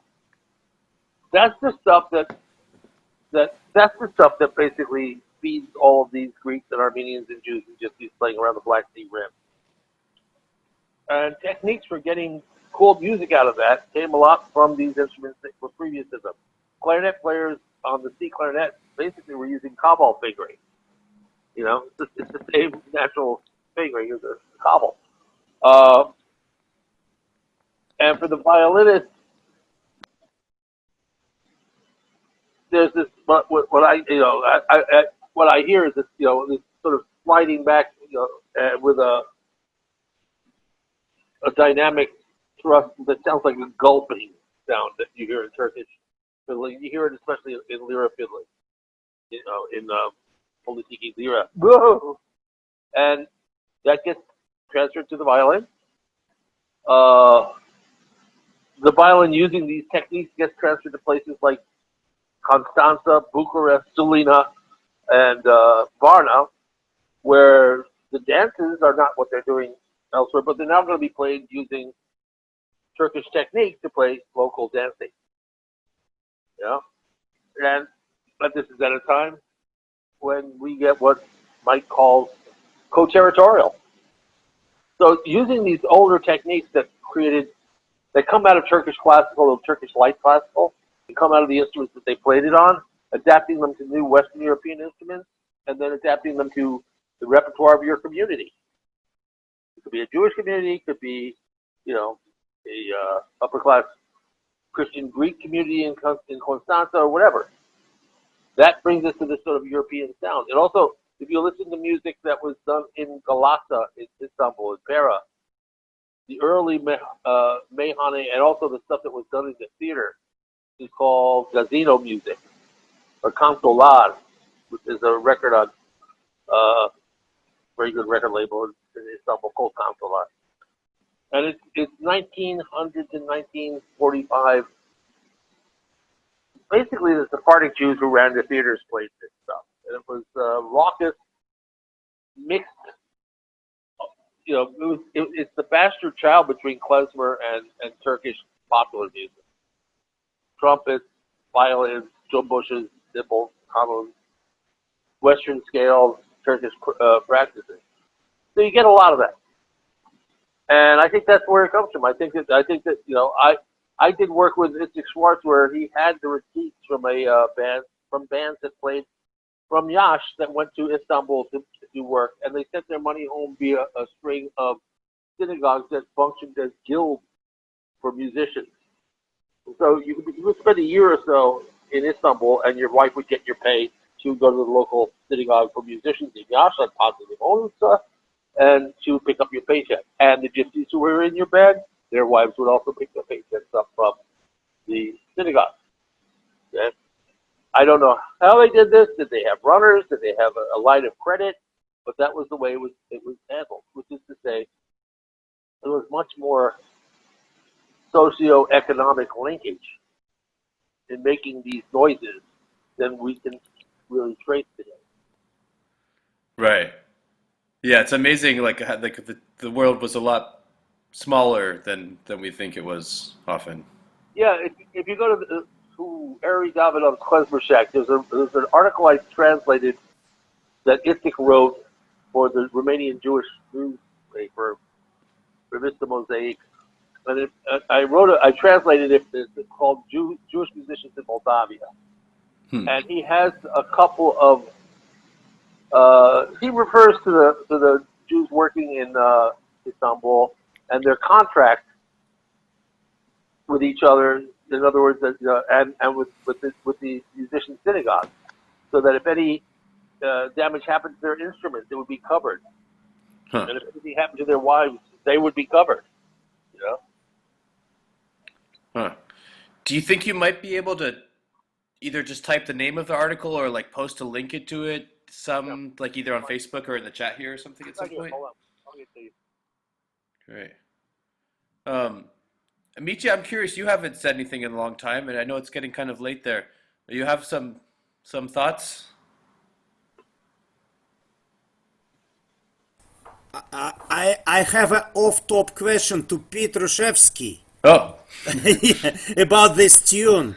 In the second part, it's like the cymbal player play like weird double time. What do you think? How he plays it? Yeah, I hear a similar rhythm with the Yankowitz and Goldberg recordings. The similar Goldberg doing the same kind of thing, and it sounds like a fast shot, almost like you're playing in 2/4, but you're playing it like a fast shot. I don't understand. I don't understand. Should we listen to this again to hear what you're talking about? He's in the middle of a conversation. I guess from the beginning, or sure. And maybe Mitya, just yell out also when you like.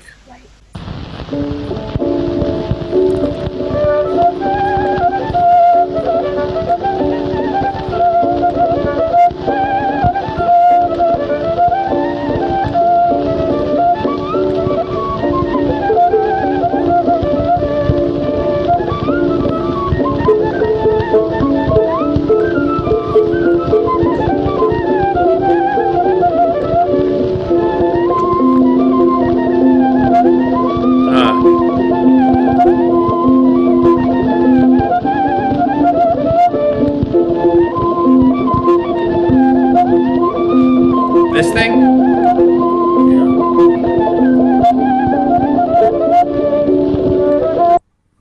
You can hear the bass, pam, pam, pam, and then it's pum taragada, dum taragada, like a lizginka, but Yeah, that's what I hear. yeah, but what he's doing like triplets or what he's doing?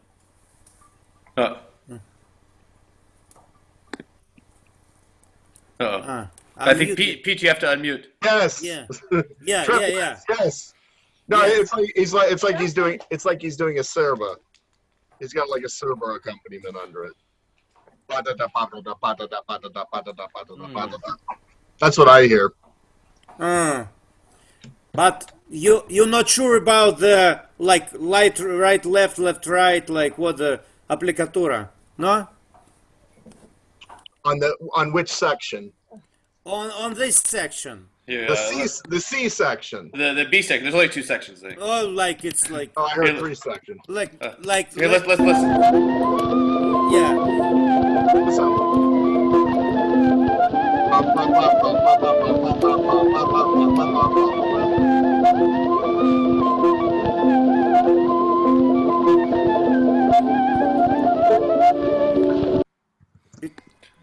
Because what I'm hearing like the bass, like he's hitting the bass somehow, pum pum pum pum, and in the middle he's doing something. So it's not clear for me. I heard a Serba. It's a Serba accompaniment. That's what I hear. Yeah. Okay. Do you have your cymbal right there? Can you? Of course. Давай, пожалуйста. Right. He does a lot of interesting things in the accompaniments. Like even like at the end there, he hits like the four somewhere. And that first part, yeah, it's like this disjointed thing, and it's just even the notes are.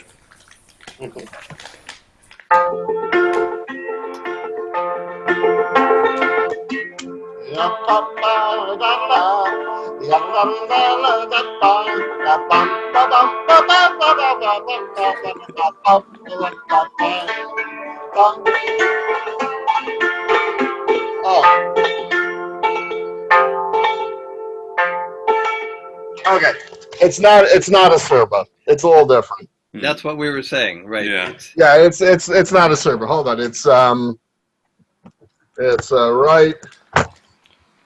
left, right, left, right, left, left. It's a little bit different.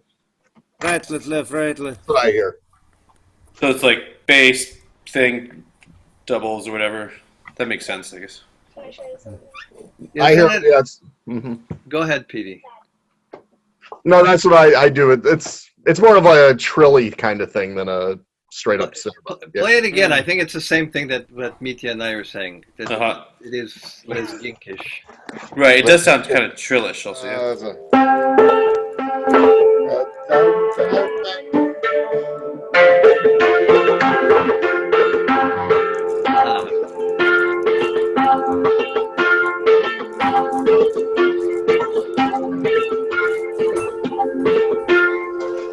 Yeah. It is a Serba.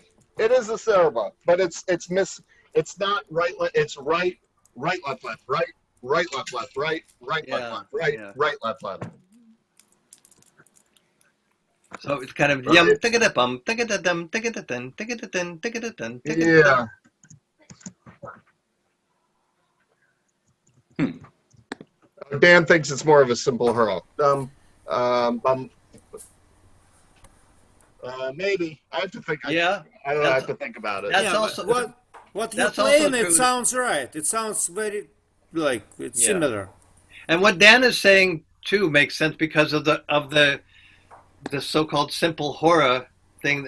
It's exactly just like the whole thing is in that it's in that drifty place between a duple meter and a triple meter. Yeah. Right. But yeah. Should we listen to the whole thing one more time for that accompaniment stuff, or listen to something else? Why not? Why not? All right, one more time from the beginning.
Yeah, it's really consistent actually, like the feelings he's going between, huh? And like that weird stuff, dum dum dum dum dum, and then like at the end there he goes, there's something funny in that last like second to last bit.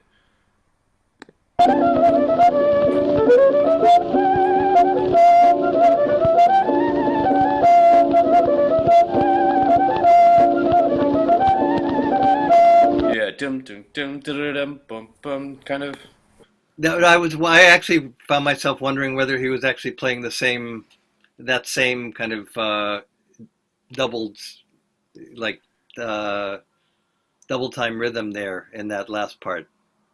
Right. To me, it sounds like something in between, kind of. Yeah. Yeah. Also possible. I see Bob making that face he makes when everyone's spouting bullshit. No. No.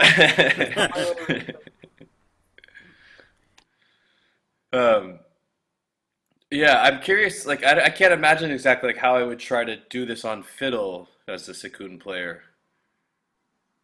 You don't have to. Yeah. Yeah. Right. Concerning grade. the trills, I always wondered about this kind of trill Berezovsky explained in his book, like when he said you start with a sliding and then trill, and I tried to find it on the recordings, and I couldn't find it. Actually, I found something similar at Haneres Haluli, but it's like he start to slide and then it goes to some other like gruppetto or something, but not trill. And does anyone knows anything about this kind of trills? Maybe we should start with that next time. We should all do some investigation and start with it next time. Yeah, or like bending and then trilling to me, like it makes some sense. Like this thing, like clarinets do a lot of. But yeah, I mean, I agree. That's to me it sounds pretty common.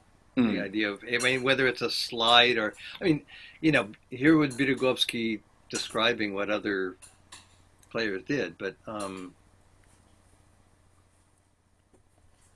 no, maybe I didn't get it right, but as far as I understand, he's describing like you start, you're not trilling, you just bending the note like this. Well, clarinets don't do it; they do it like once. Yeah.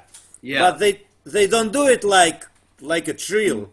Like, but you mean like a trill that starts very slowly, like kind of like a big vibrato and becomes a trill? Yeah. It's what he's like. It was I've been reading in Berezovsky book, but I can't hear it on the recordings. I think I. Like Alan Byrne had do it at one of the Klez Fests recently in London. It's a slide. It's a kind of It's a slow thing, isn't it? I mean, I feel like I hear this on the Doina stuff, like like I think on the all maybe he does this. Yeah. I tried to find quickly, like before this meeting, something like this, but I couldn't find exactly. Let me see if he does it in this thing on all. Maybe we can discuss.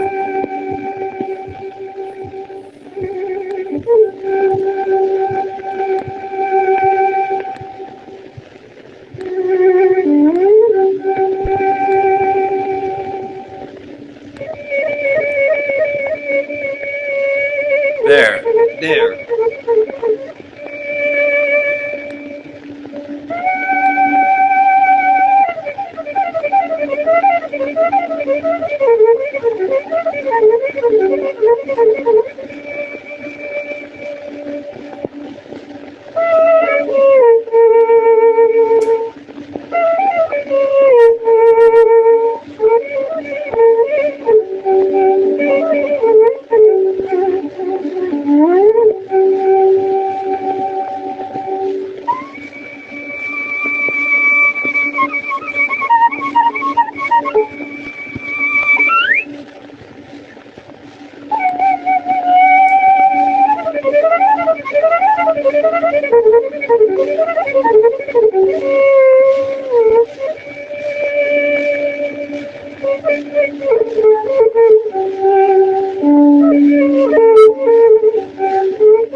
Sort of.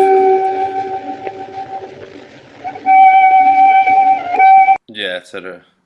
Yeah. I think it's when he does the fourth finger kind of slide. I think that's the one he's talking about. The fourth finger slide with the kind of wide trill at the end of it, and he did it once on a third finger as well. Huh. Yeah, I hear it as being that like it's like he's on that third. It's like a third finger vibrato that becomes a sort of vibrato trill or something. Yeah, it's what I'm talking about. But he's not doing a lot actually. No. But sometimes on some things you pointed, he just did like the slide which from a bow, which and trill, but it's different. Yeah, it's great thing as well, but it's different. And I just it's interesting like technique and. I'm not hearing it a lot in modern playing. It would be Right. interesting to listen to the source recordings for some of those slower Berezovsky numbers, if we could have access to them and see whether we can hear it in the recordings that he was listening to. Oh, Although he doesn't notate where it happens, right? He just says that it's something he noticed. Yeah. But yeah, if we get more of those one day, that would. Well, there's going to be quite some of the first expedition stuff coming very soon, I think. Yeah, I hope so. The little I know about, I can't talk about, so that's all I'm saying. What do we think? Should we listen to anything more? Have we reached our sort of limit? Maybe, yeah. It's been almost 3 hours, I think. But yeah, let's all do some more listening on our own, and maybe if anybody wants to sort of bring something to listen to or send suggestions, I definitely don't need to be the only one sort of running the turntables here. Well, thank you all so much for being here and doing this. I mean, this is pretty much my favorite thing to do, and I think actually Zoom is kind of perfectly suited for this. So hopefully we can do it again, that maybe even next weekend or something.